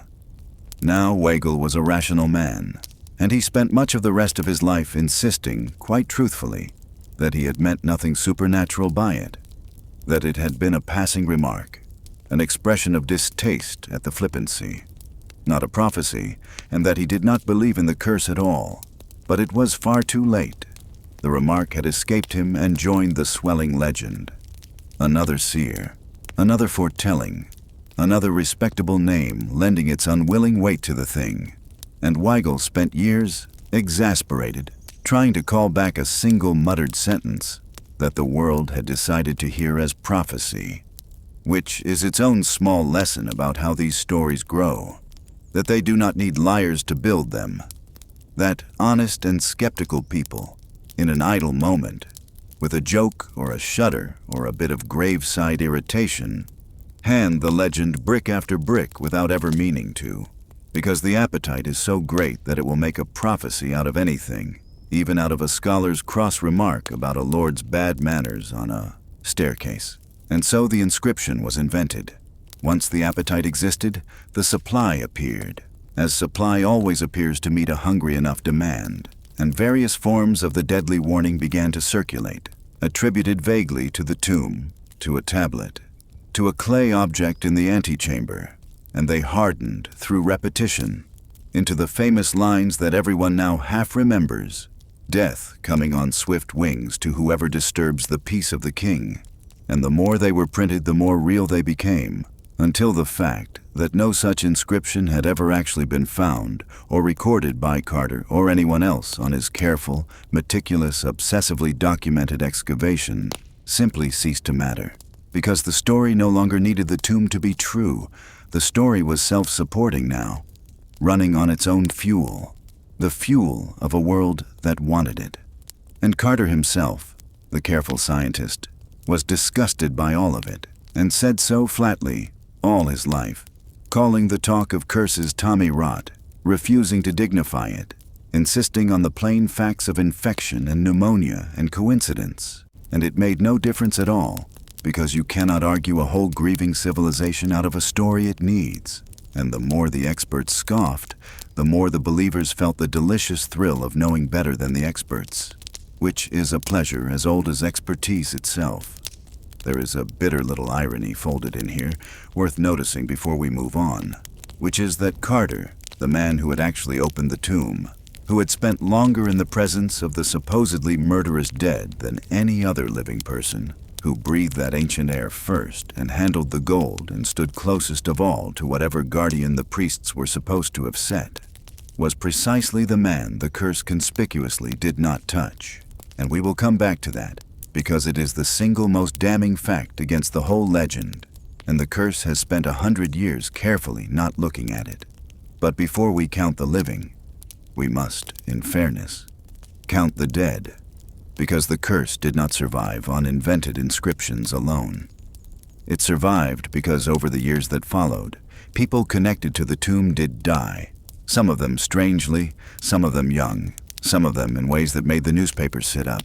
And any honest telling of this story has to lay those deaths out, one by one, and look at them without flinching and without cheating, and ask, of the whole grim roll call, the only question that actually matters, which is not, were there deaths? Because of course there were deaths, there are always deaths, but rather, were there more deaths, or stranger deaths, or sooner deaths, among those who touched the tomb than among any other group of people of the same age going about their ordinary business in those same years? And that is a question that can actually be answered and has been, and the answer is waiting for us in the next part of the night. And it is not the answer the curse would like. So let us go and count them together, gently, the way you count sheep, one by one over the low fence, not to frighten ourselves, but to lay each one to rest. The roll call. The curse, once it was born, was hungry, and it fed on deaths.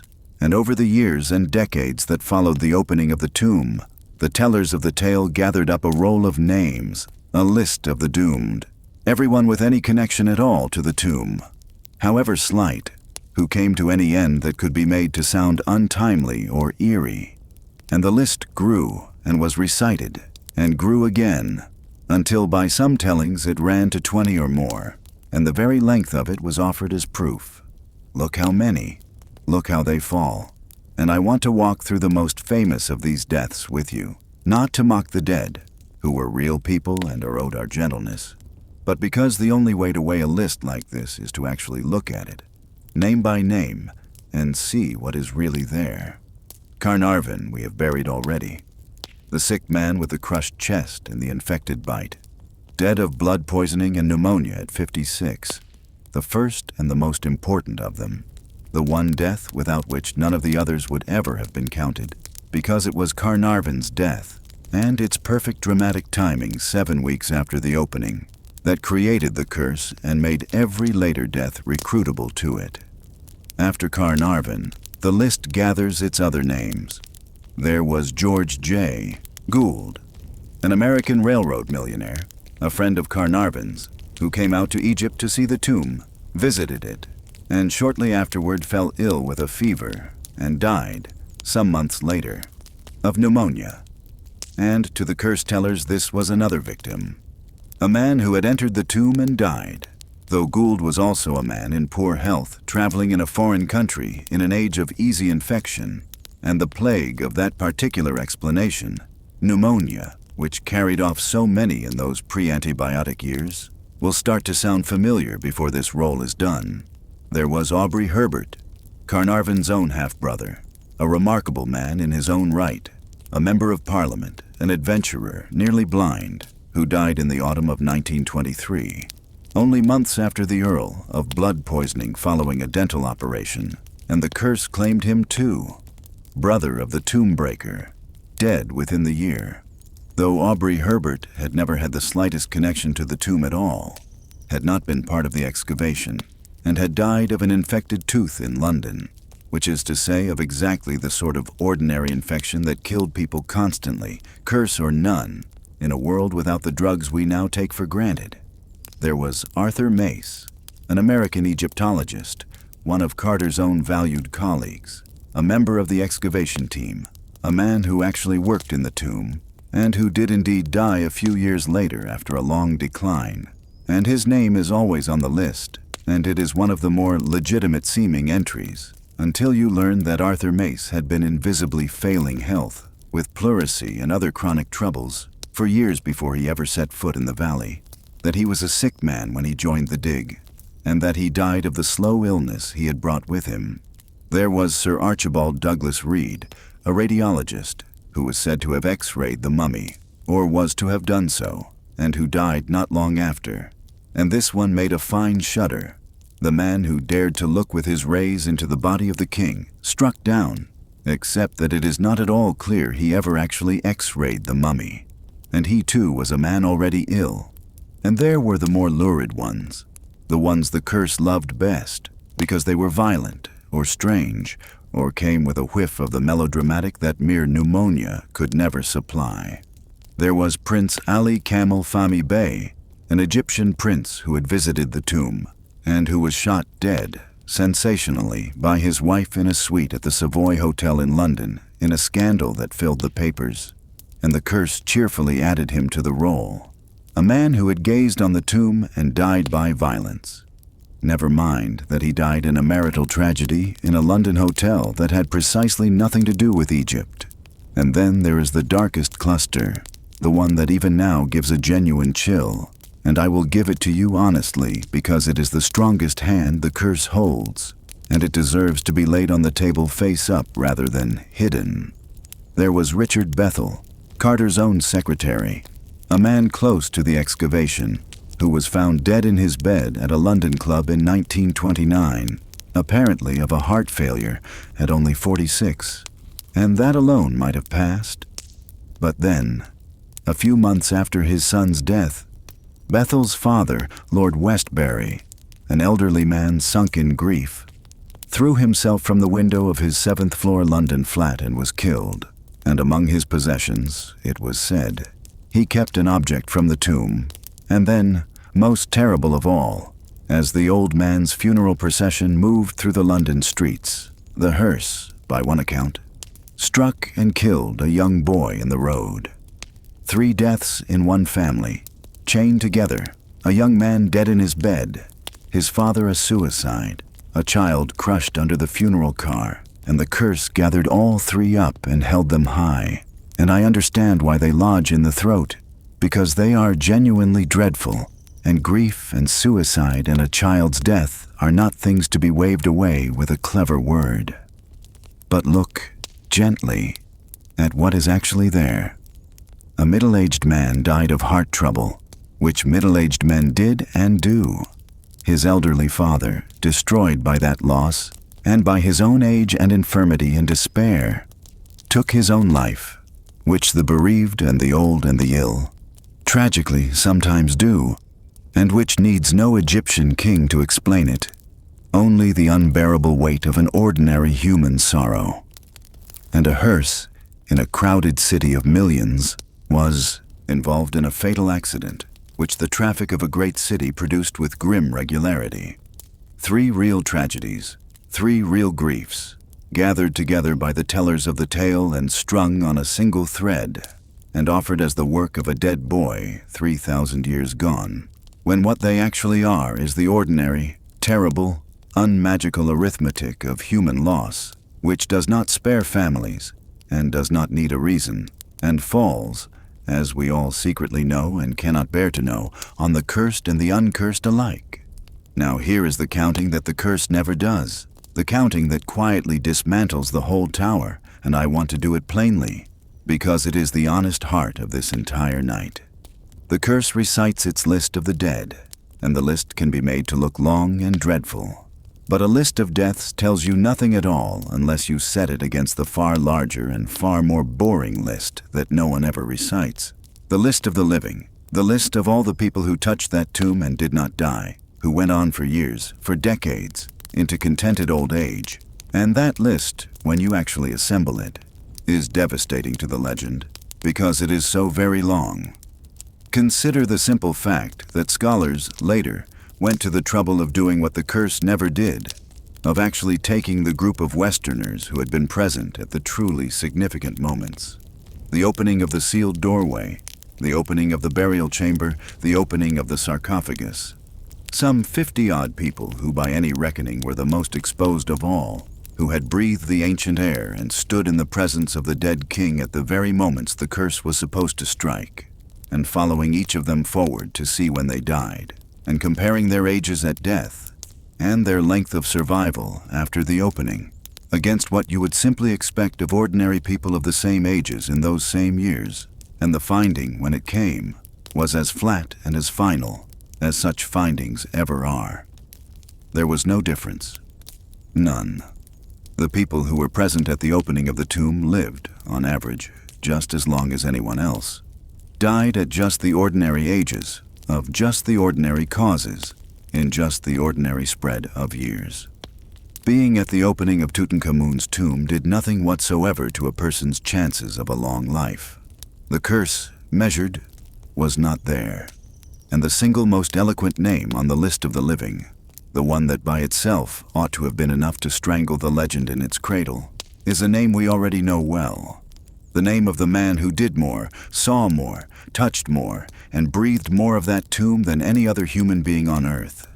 The man who found it, opened it, and then spent 10 years of his life inside it, clearing and cataloging and handling with his own bare hands every single object it contained, from the gilded shrines to the golden coffins to the mummy of the king itself. The man who was, by every logic of the curse, the one it should have destroyed first and most terribly. And I mean, of course, Howard Carter. Carter, who lived on and on and on. Carter, who spent a decade in the closest possible communion with the disturbed dead, and suffered nothing worse than the ordinary frustrations and quarrels of an ordinary difficult life, and who died, at last, in England, in 1939, of natural causes, of cancer, an ill and aging man of 64, 16 full years after he opened the sealed door, 17 after he first cut the little hole and held up his candle and said wonderful things. The man most exposed of all, spared entirely. If the boy king had truly set a guardian at his threshold to strike down those who violated his peace, that guardian was, on the evidence, either fast asleep or spectacularly incompetent, for it let the chief violator walk away and grow old and die in his bed, and reached instead for a millionaire's dental abscess and an old lord's despair and a hearse in a London street. It is not the profile of a curse. It is the profile of ordinary human mortality, sifted by a hungry story that kept only the deaths that fit and quietly let the far greater number of the living fall through the mesh. And if you remember nothing else from this whole long night, remember that. The sifting, the keeping of the hits and the discarding of the misses, because it is the secret engine not only of this curse, but of every curse, every omen, every superstition the human mind has ever comforted or frightened itself with, since the very first person stood at the very first threshold in the dark and wondered what was waiting on the other side. And yet, I have said and yet before tonight, and I will say it again, because we are not in the business on these nights of being smug, and because the honest debunker owes the mystery one last look before turning off the light. There is a residue, There is always a residue. Even when you have counted the living and measured the dead and named the novelist and the knight and the locked-out reporters, even when you have shown to any fair mind that there is no curse in any sense that could be put in a court or a laboratory, there remains something that the accounting does not quite reach, and it is not in the tomb, and it is not in the deaths.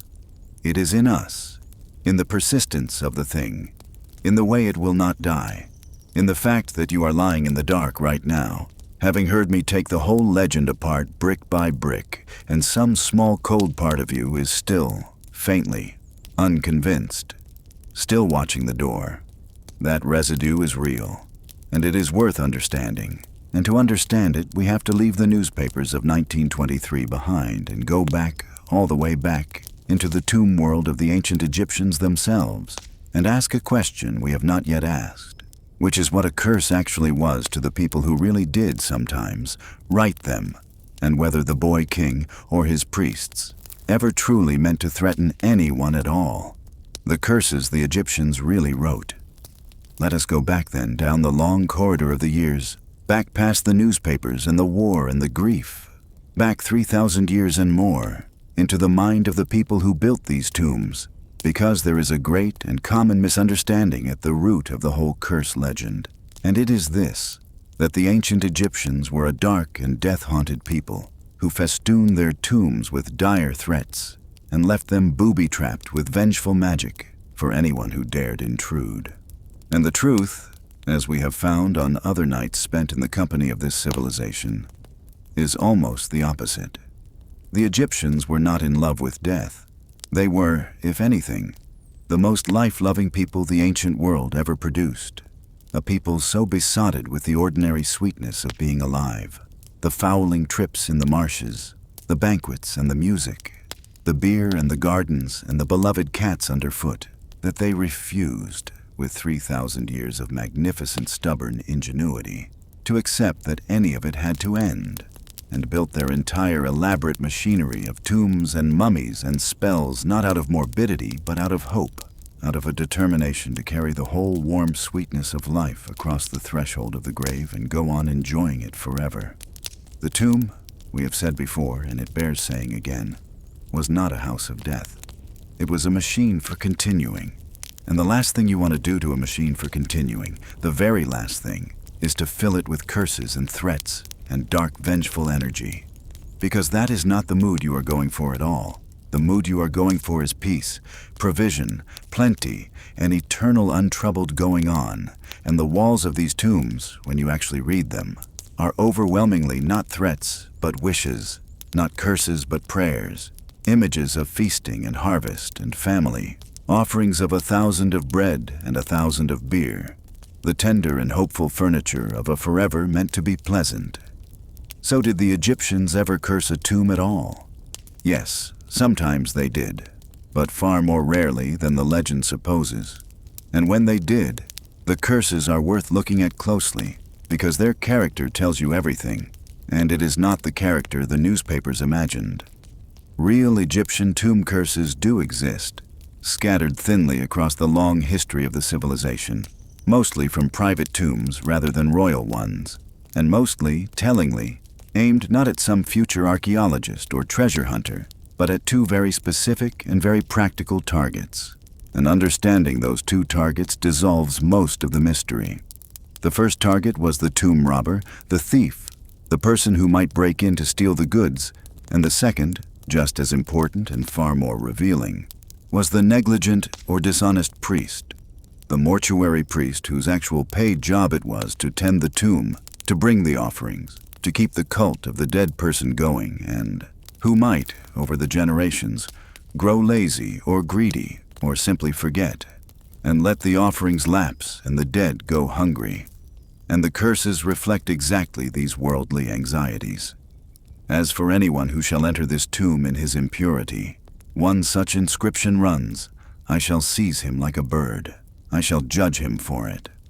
As for any person who shall do evil against this, who shall damage it, another warns, the crocodile against him in the water, the snake against him on land. I shall wring his neck like a bird's.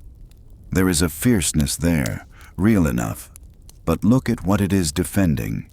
It is defending the tomb against desecration and theft, and defending the offerings against the failure of the very people charged with providing them, and it is, at bottom, less a supernatural death trap than what we would recognize as a kind of security notice and a maintenance contract, backed by the only enforcement a dead man had available to him, which was the threat of divine and magical retribution, because he could hardly hire a lawyer. These are not the curses of a people obsessed with vengeance from beyond the grave. They are the curses of a people worried, very reasonably, about being robbed and about being neglected, which are exactly the two things that did, in the end, happen to nearly all of them. And the deepest thing to understand, the thing that turns the whole matter around and connects it back to everything we have said tonight, is that the real terror of the ancient Egyptian, the thing they truly dreaded, the actual hell of their imagination, was not that some intruder would suffer death, but that they themselves, the dead, would suffer erasure, to be forgotten, to have your name blotted out, your image effaced, your offering stopped, your memory gone from the mouths of the living, because in the Egyptian understanding a person was kept alive in the afterworld, partly by being remembered, by having their name spoken, their cult maintained, their face preserved, and to lose all that was to suffer the one true and final death, not the crossing into the field of reeds, which was a homecoming, but the second death, the real one, the ceasing utterly, the being unmade. That was the horror. And so when an Egyptian cursed a would-be desecrator, the deepest logic of it was self-defense against exactly that, a desperate magical fence thrown up around the one thing that mattered, the survival of the name, the continuance of the self through memory and offering and the unbroken speaking of the name by the living. And now, I hope, you can feel the terrible and beautiful irony coming, the one we planted at the very beginning of the night and have been carrying all this way, because of all the kings of Egypt. The one thing that was done to Tutankhamun, the specific fate that was inflicted on him deliberately by his own successors, the very worst thing that could be done to an Egyptian, was that. His name was erased. His name was struck from the lists, his memory blotted from the record, his cult ended, his face chiseled away. The exact second death, the exact unmaking, that every Egyptian dreaded above all things and threw up curses to prevent. The boy king suffered the ultimate Egyptian catastrophe. He was forgotten. He was unmade from the memory of the world, and he stayed unmade for 3,000 years. And then, and here is where the irony turns from bitter to something almost unbearably sweet, and I want you to hold it as you drift down towards sleep. The very thing that the modern world imagined as his curse, the disturbing of his tomb, the breaking of his threshold, the world's furious fascination with him, was in the deepest Egyptian sense not a curse at all, but the breaking of the true curse, the ending of the real one, the reversal of the actual catastrophe that had befallen him. Because Carter, cutting his little hole in the sealed door, did not lay a curse upon Tutankhamun. He lifted one. He gave the boy back the one thing the boy's own people had stolen from him, the one thing an Egyptian needed above all others to truly live beyond death. He gave him back his name. He gave him back his memory. He gave him back the speaking of the name in the mouths of the living, and not by a few priests in a single mortuary chapel, but by the entire human race, in every language on earth, forever, so that this boy, this frail, forgotten, limping child, who was erased so thoroughly that history lost him completely, has become, by the strangest route imaginable, the most remembered human being of the entire ancient world, more spoken of than the mightiest of the pharaohs who erased him. His name said, right now, tonight, in the dark, by you and by me, 33 centuries after his successors swore it would never be said again. If Tutankhamun's spirit is anywhere, in any sense that the Egyptians would have understood, then it is not raging at Howard Carter. It is thanking him. Because Carter did for the boy the one thing the boy's whole civilization existed to make possible, and that the boy had been so cruelly denied. He made his name deathless. And that, if you want one, is the real magic in this story. The only magic there is. And it is not dark at all. It is the plainest and oldest and most hopeful magic the Egyptians ever believed in. That a person is not truly dead so long as their name is still spoken, and that the speaking of a name across the gulf of time is a kind of resurrection, and that we, the living, hold that power over the dead, all of them, everyone who ever lived. The power to keep them alive a little longer simply by remembering, simply by saying once more, into the dark, who they were. But we are not quite done with the darker possibilities, because I promised you, back at the science, that there was a residue, and there is one more strand to follow before we can rest.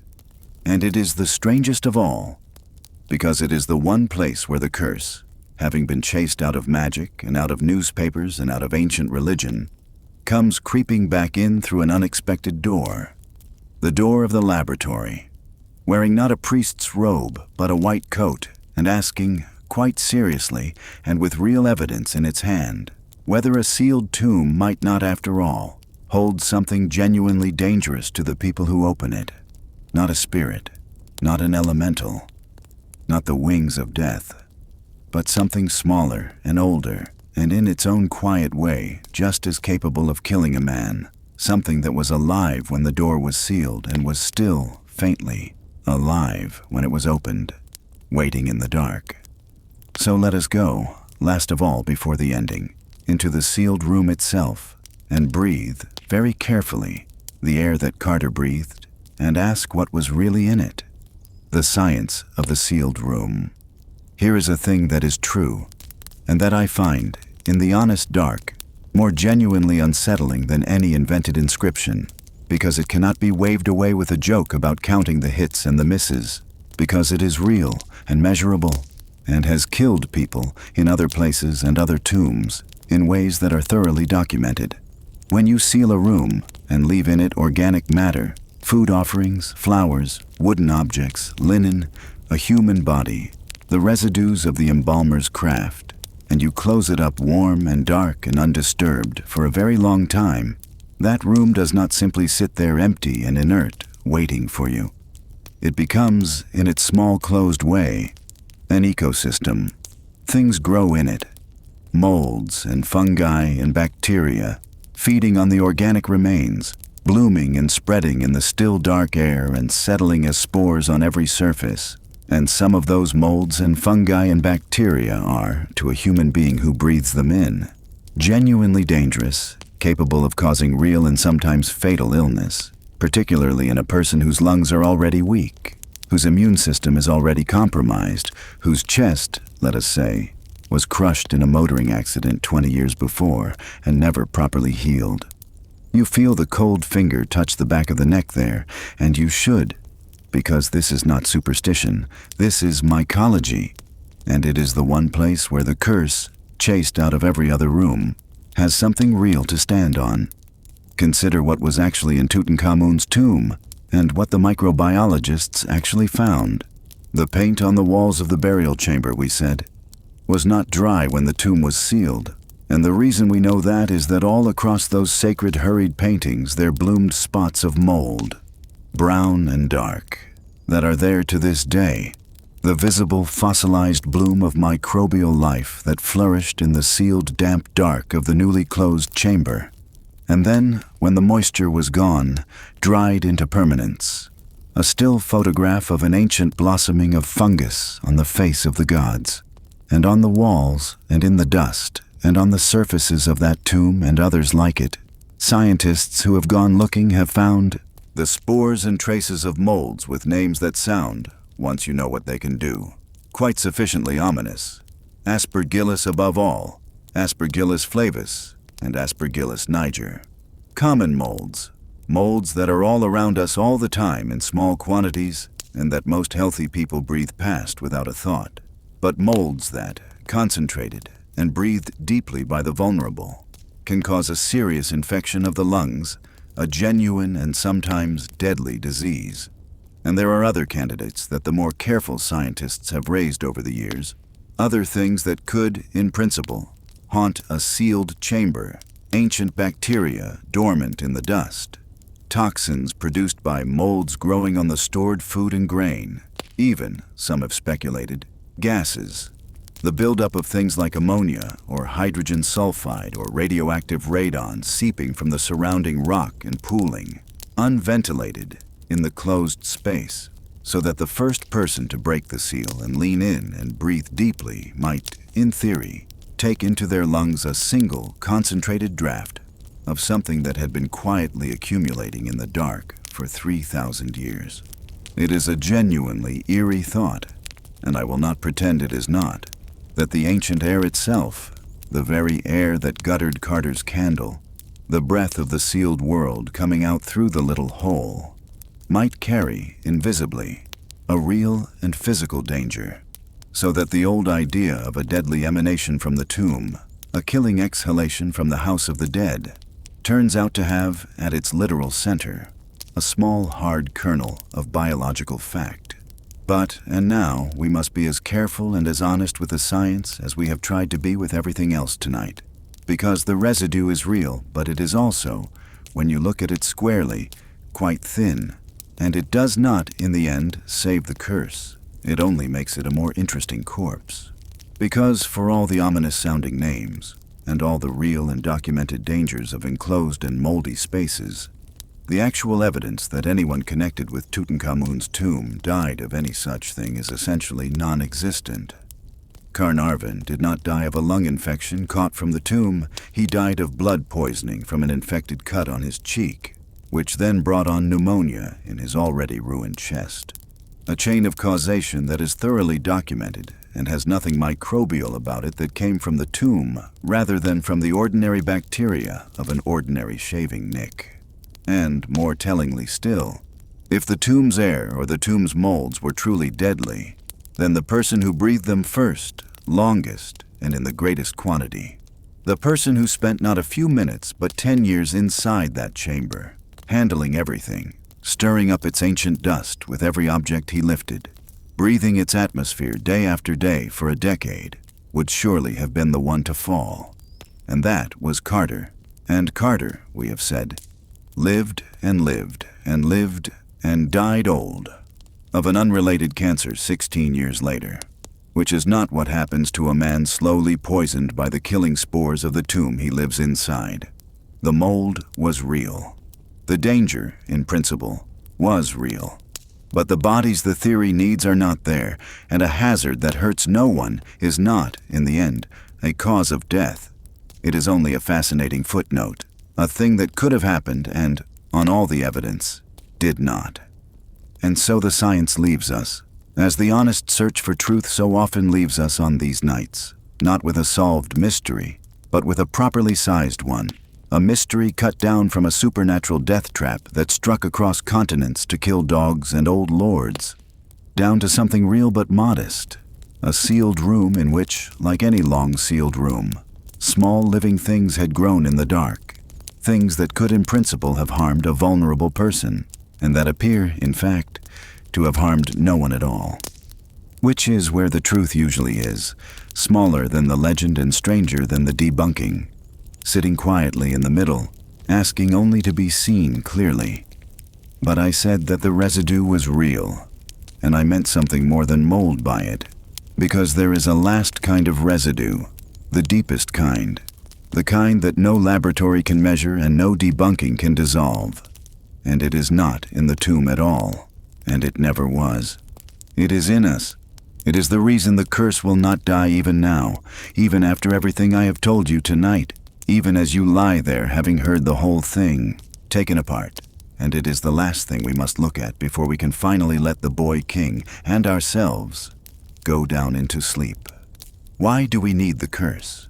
Why, when the mold is measured and the deaths are counted and the inscription is exposed as an invention, does some small cold part of the mind still watch the door? To answer that, we have to turn the whole story around one final time and stop looking at the tomb and start looking at the people standing in front of it, holding the lamp, which is to say, We have to stop looking at Tutankhamun and start looking at ourselves, the body itself. But before we turn that mirror on ourselves, there is one more room we have not entered, the deepest and most private room in the whole story. And it is not a room of stone at all, but the innermost chamber of the innermost coffin, the body itself, the mummy, the boy.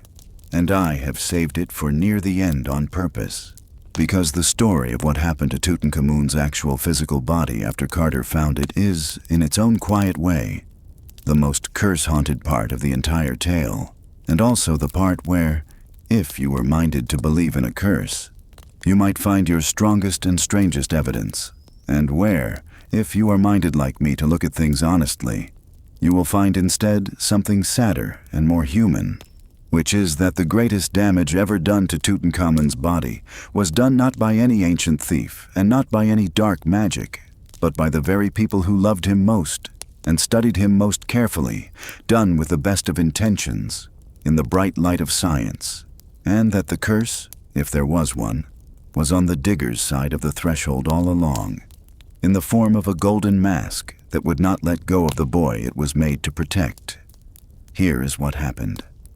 In the autumn of 1925, 3 years after the discovery, with Carnarvon 2 years in his grave and the world's curse frenzy near its height, Carter and his team at last came to the innermost coffin, the solid gold one, and opened it and lifted out the mummy of the king, wrapped in its linen, with the golden mask over its head and face, and they set about the delicate work of unwrapping it and examining it, under the direction of an anatomist, to learn what they could of the boy's body, his age, his health, his death.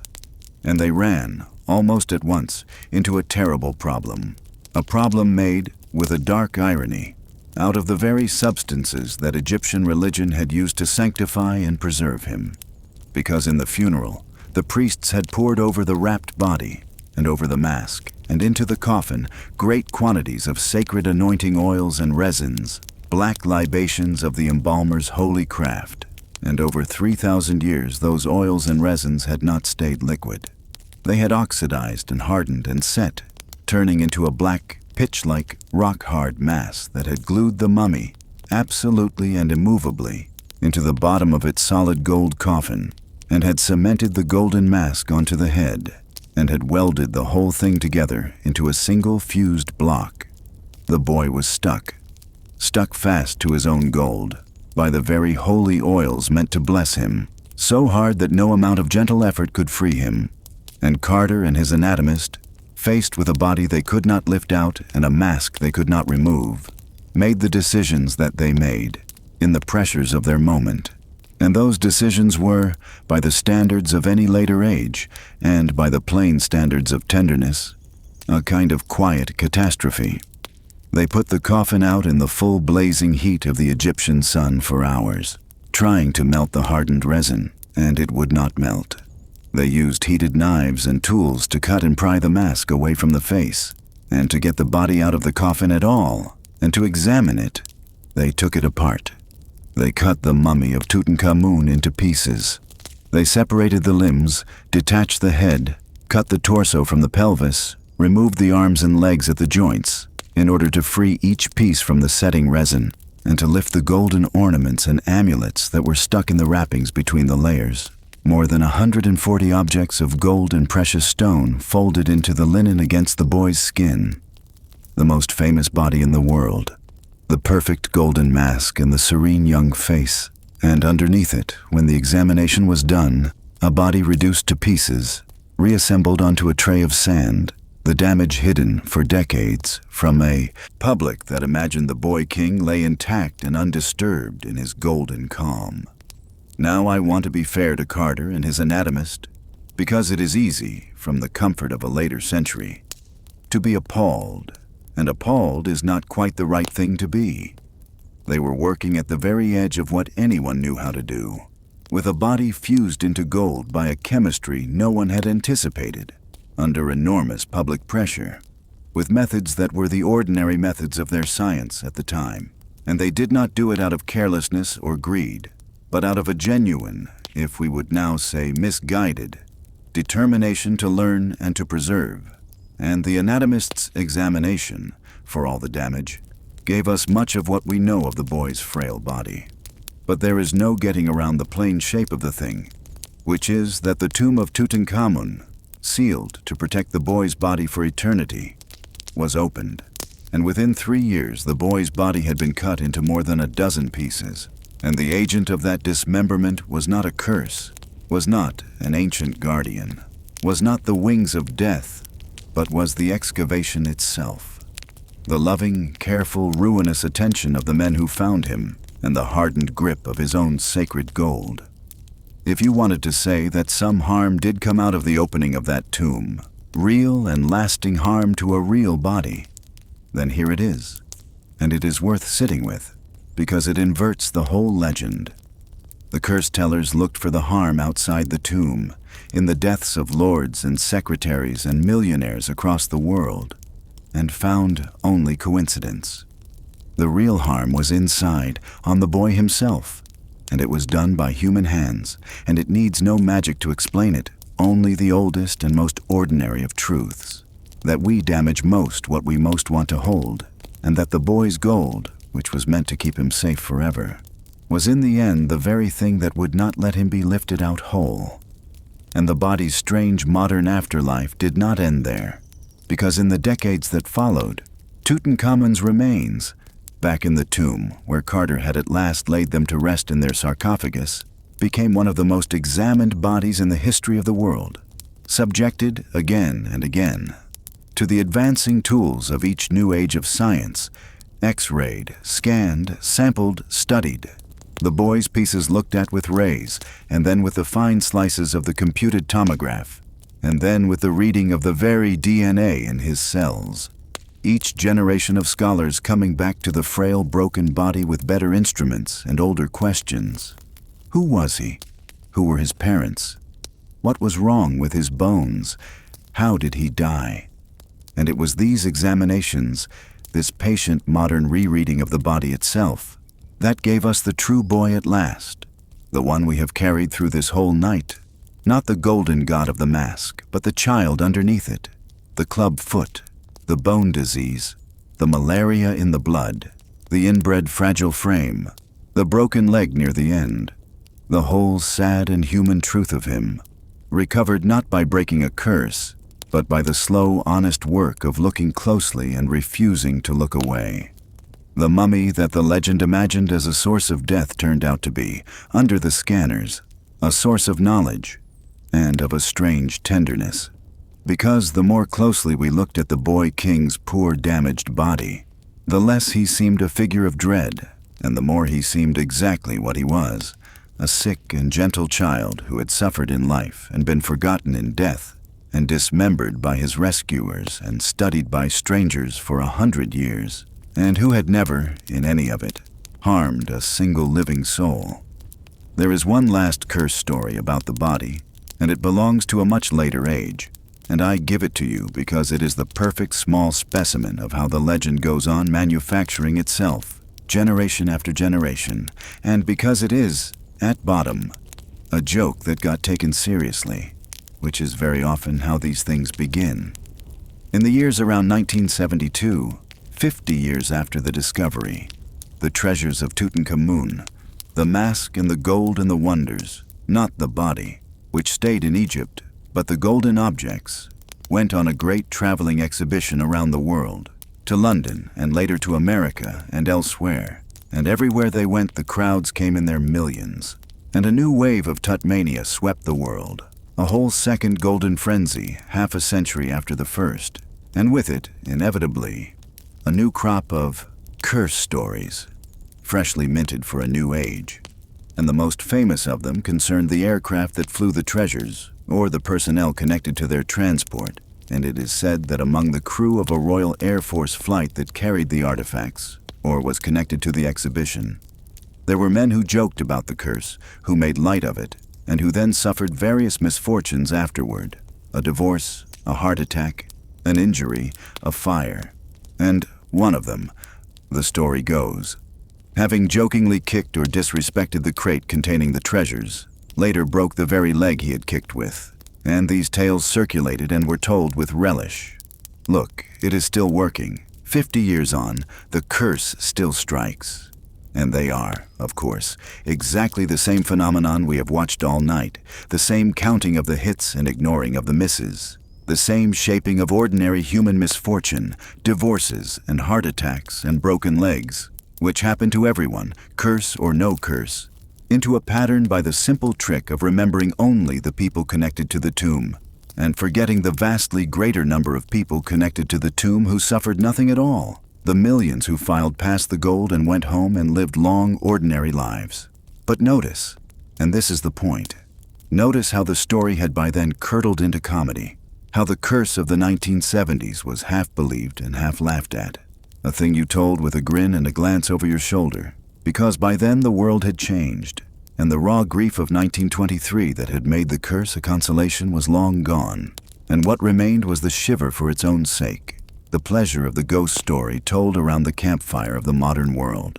And that, too, is part of the truth of the Curse of Tutankhamun, that it has outlived every one of the fears that made it, and survives now mostly as a game we play with our own delicious and unbelieving dread, a way of touching the old cold feeling at the threshold, and then stepping back, safe, into the light.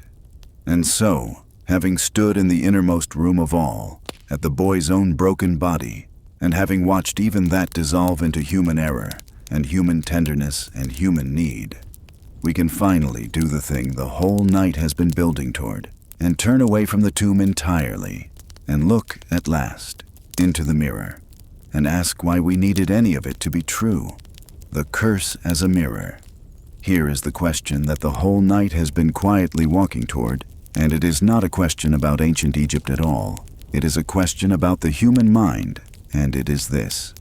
If there was no inscription, and no supernatural cluster of deaths, and no killing air, if the curse is, by every rational measure, simply not there, then why has it lasted? Why did it seize the world so completely in 1923?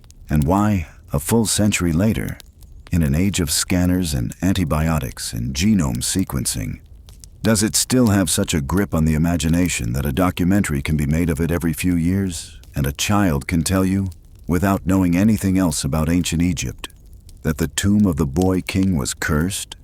A thing that is false does not usually survive 100 years of debunking with its power intact. This one has, and the reason it has is that the Curse of Tutankhamun was never really about Tutankhamun. It was and is a mirror, and what it reflects is not a dead Egyptian but the living face of whoever looks into it, and the face has been, at different times, afraid of different things, and the curse has obligingly reflected each of them back, which is why it never dies, because it is not one story, but a mirror in which every age sees its own particular dread. Look first at the age that made it, that grieving, shell-shocked world of the early 1920s, and you can see exactly what it needed the curse to be. Here was a civilization that had just fed an entire generation of its young men into the mud and lost them, and had then watched a plague carry off tens of millions more, a civilization drowning in unburied grief, straining with every fiber toward the hope that the dead were not simply gone, that the threshold between the living and the lost was thin and crossable, that a son in a trench or a daughter in a fever ward had passed not into nothing but into somewhere from which, in a darkened room with the right medium, they might yet be reached. And into that exact hunger fell the news that Englishmen had opened the sealed house of the dead, and that death had reached back out of it to touch them. Do you see how perfectly it fit? The curse was, for that generation, a strange and backhanded consolation, a piece of terrible good news. Because if the dead of ancient Egypt could reach across 3,000 years to strike down the man who disturbed their peace, then the dead were not gone. The dead endured. The dead had power and presence and reach, and the threshold could be crossed in both directions, and somewhere your own lost boy was not nothing after all. The curse frightened people, yes, but underneath the fright it fed the deepest wish of the age, the wish that death was not the end. And that is why Conan Doyle, the grieving father who had staked his soul on the survival of the dead, embraced it so eagerly, because the curse was, to him, Evidence. Evidence that the veil was thin, that consciousness outlived the body, that the ones we lose are still, in some form, there. The curse was a ghost story, and a ghost story, however frightening, is at bottom a hopeful thing, because a world with ghosts in it is a world where death does not win completely. And that was a world the mourners of 1923 needed, desperately, to believe they lived in. But look deeper, because there is another face in the mirror, a guiltier one, and it belongs not just to that age, but to the whole long enterprise the tomb was part of. Because what was Carnarvon, in the end, and what was Carter, and what was the entire European fascination with Egypt that they served? It was, however genuine its scholarship and however real its wonder, also an act of taking. Foreign men, from a foreign empire, came into another people's land and dug up that people's kings and carried their ancestors and their treasures into museums in distant cities to be looked at by strangers.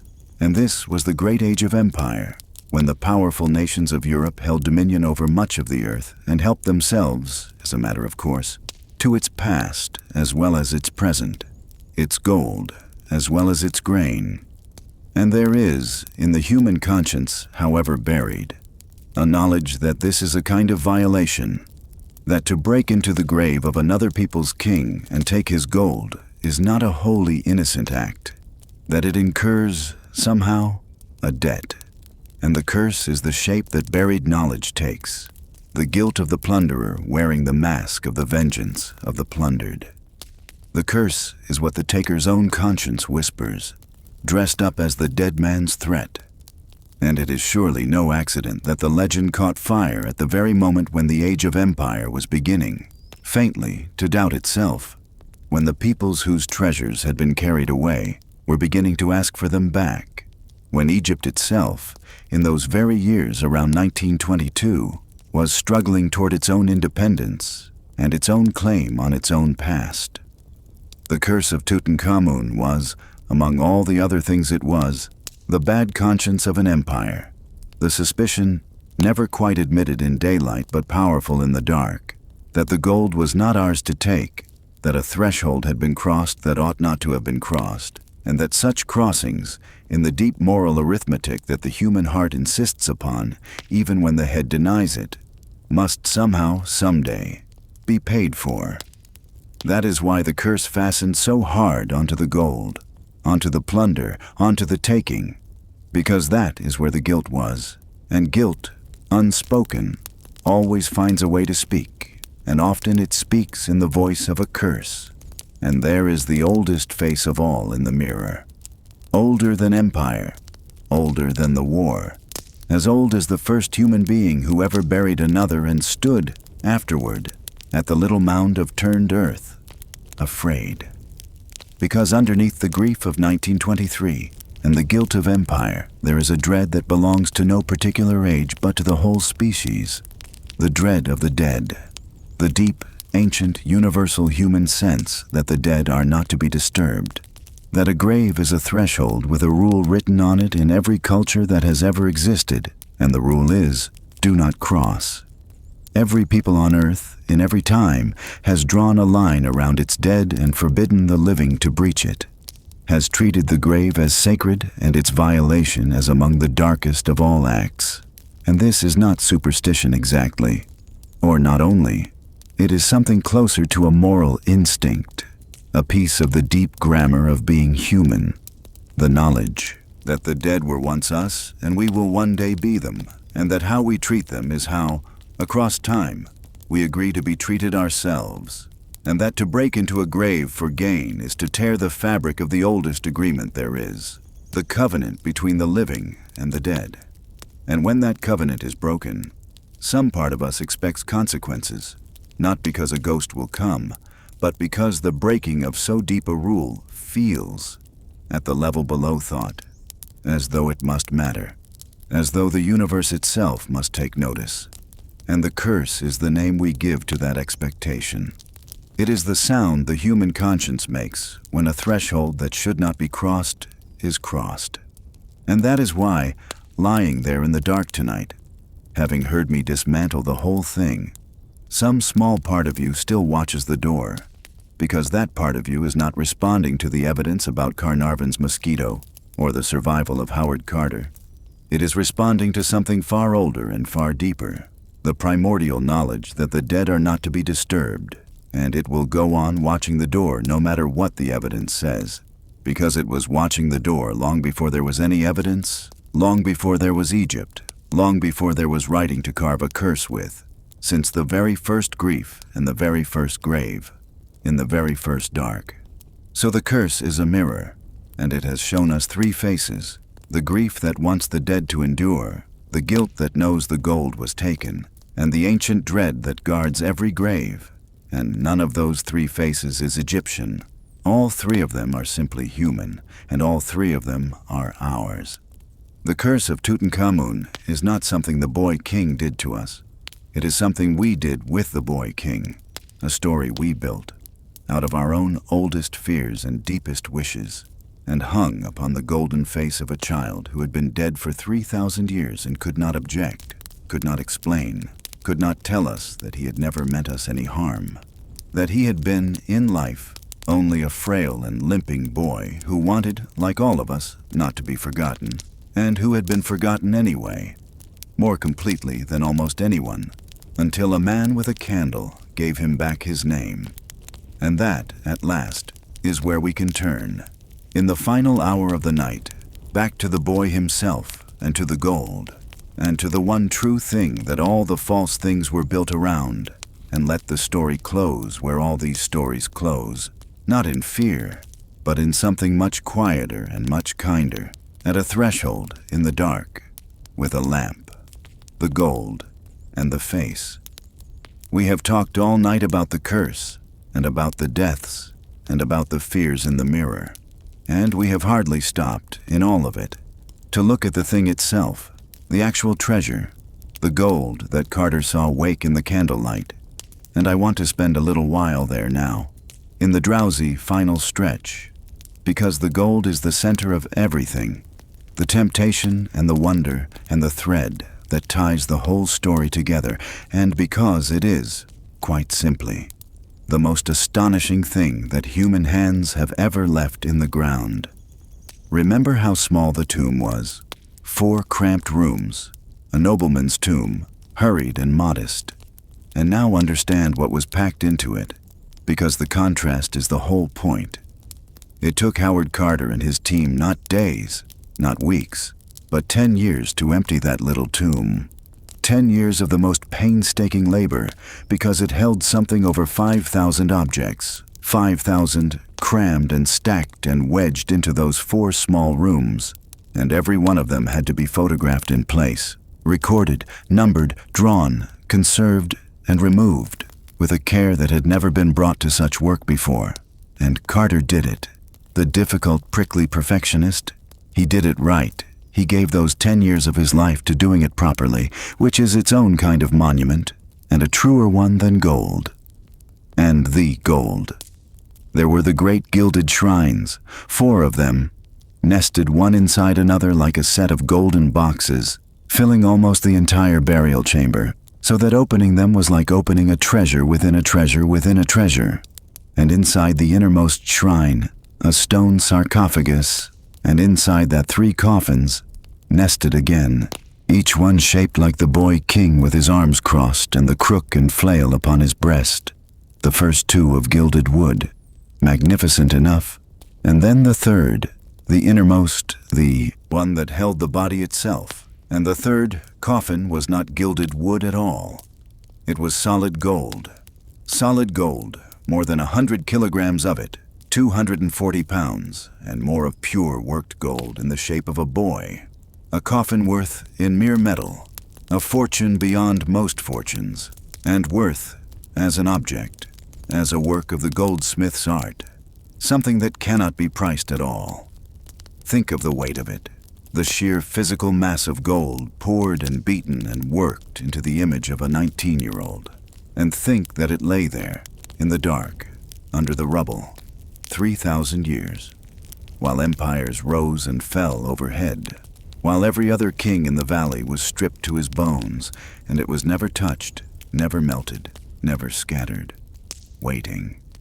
And then, over the face of the body itself, over the head of the mummy inside that solid gold coffin, there lay the thing that has become, more than any other object, the very face of ancient Egypt, the golden mask, the death mask of Tutankhamun, gold and blue, the striped headcloth, the serene and ageless young face, the eyes of quartz and obsidian, the whole thing so beautiful and so calm and so perfectly preserved that people who stand before it in the museum in Cairo today fall silent, the way Carter's hardened workmen fell silent, because it is one of those few objects in the world that simply stops the breath. A boy's face in gold, gazing out with the patience of eternity, as young now as the day it was made, as young as the boy who wore it, who never got to grow old, who is held forever at 19 behind that golden calm. And here, at the last, all the threads of the night draw together into a single knot, and it is a knot made of gold, so let me tie it slowly. The gold was the temptation, and the gold was the danger, and the gold was the reason for everything. It was the gold that the ancient robbers came for, breaking the first seal, and were driven off before they could take the great mass of it. It was the gold that every curse the Egyptians ever wrote was written to protect. The gold that drew the thieves who stripped every other king in the valley. It was the gold that Carter saw first, waking in his candlelight, wonderful things, the gleam of it everywhere in the dark. It was the gold that made the story irresistible to a hungry press, because a treasure makes a better tale with a punishment attached, and a curse gives the gold its shadow, its price, its moral, the ancient and satisfying lesson that such riches cannot be taken freely, that gold must be paid for.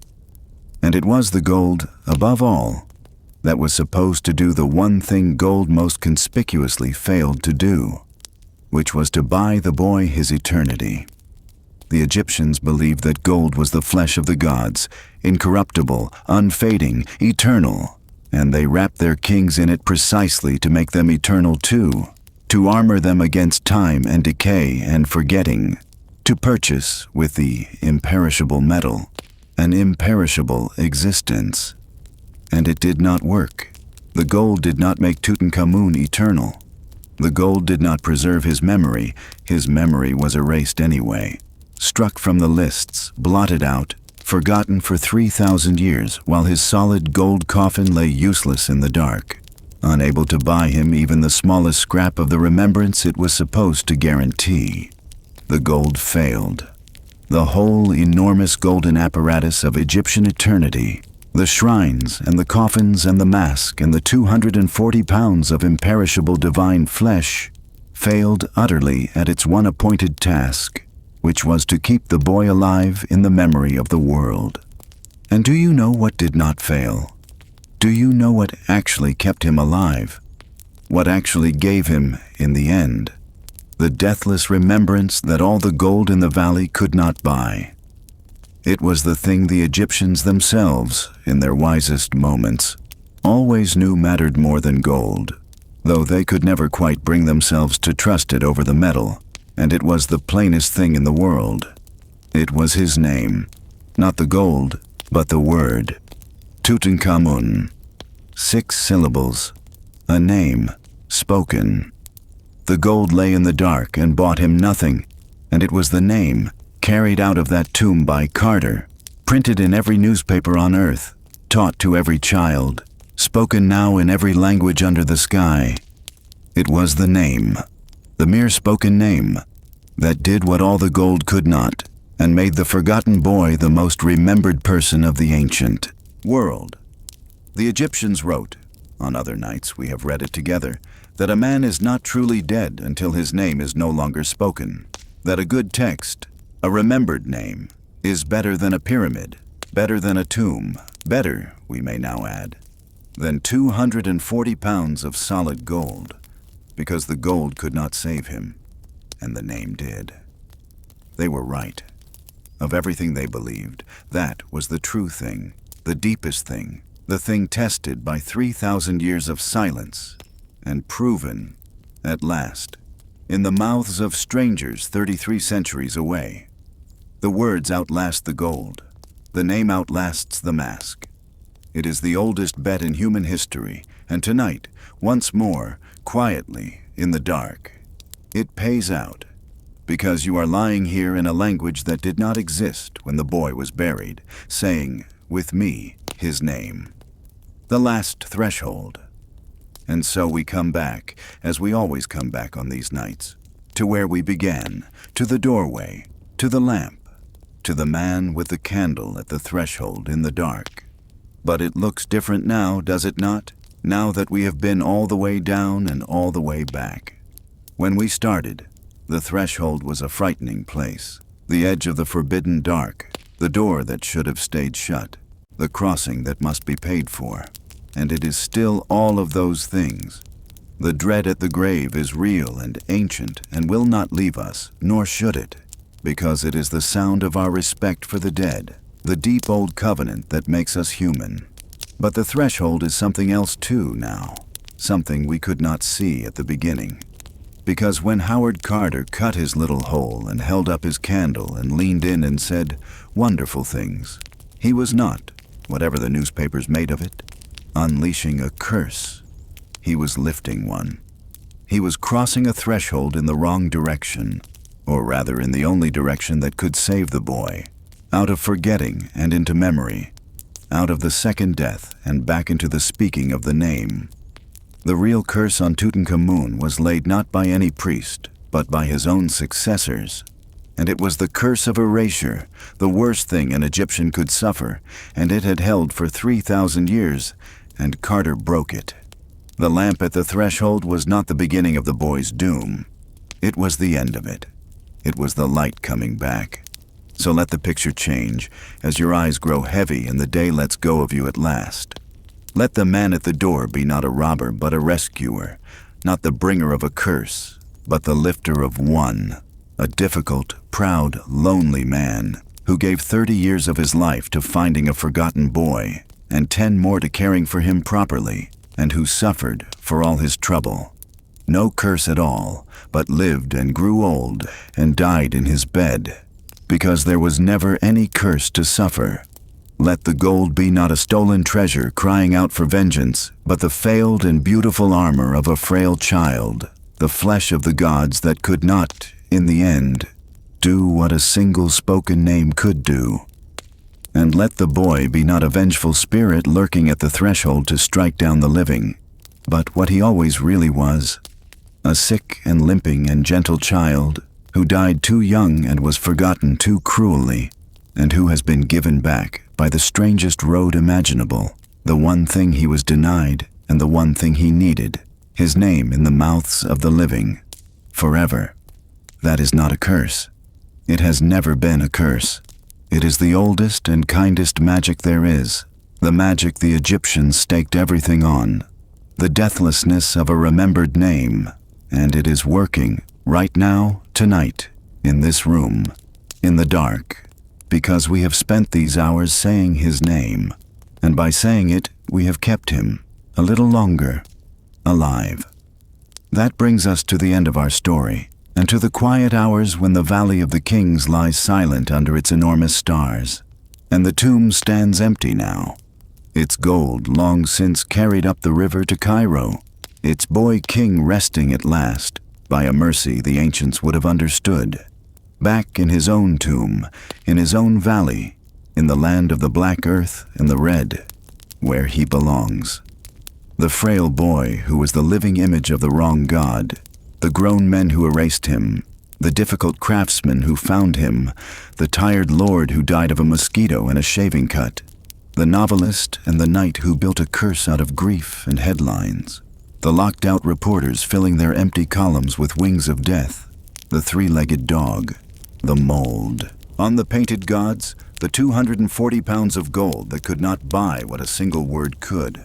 All of it has slipped, quietly, gently, into the deep and settled past, and there is nothing in it, nothing at all, waiting in the dark to do you any harm. There never was. If you are still awake out there, thank you for staying with me through the whole long journey, down the 12 steps and along the rubble-choked passage and up to the sealed door, and for being brave enough to look at what was really behind it, which was never a curse, but only a boy, and his gold, and his name. There is another story waiting for you on the screen whenever you are ready for it, and it will be here when you wake. If you enjoyed this one, feel free to like and subscribe, or to leave a thought, and perhaps your own corner of the world and the hour where you are, down in the comments below, so that some other restless soul, somewhere far away, can know they are not the only one awake tonight, listening in the dark. But for now, there is nothing left to do, and nowhere left to be, and no door left that you need to fear. The lamp is lit, the name is spoken, the boy is remembered, and at peace. Close your eyes and let yourself drift off to sleep. Good night and sweet dreams.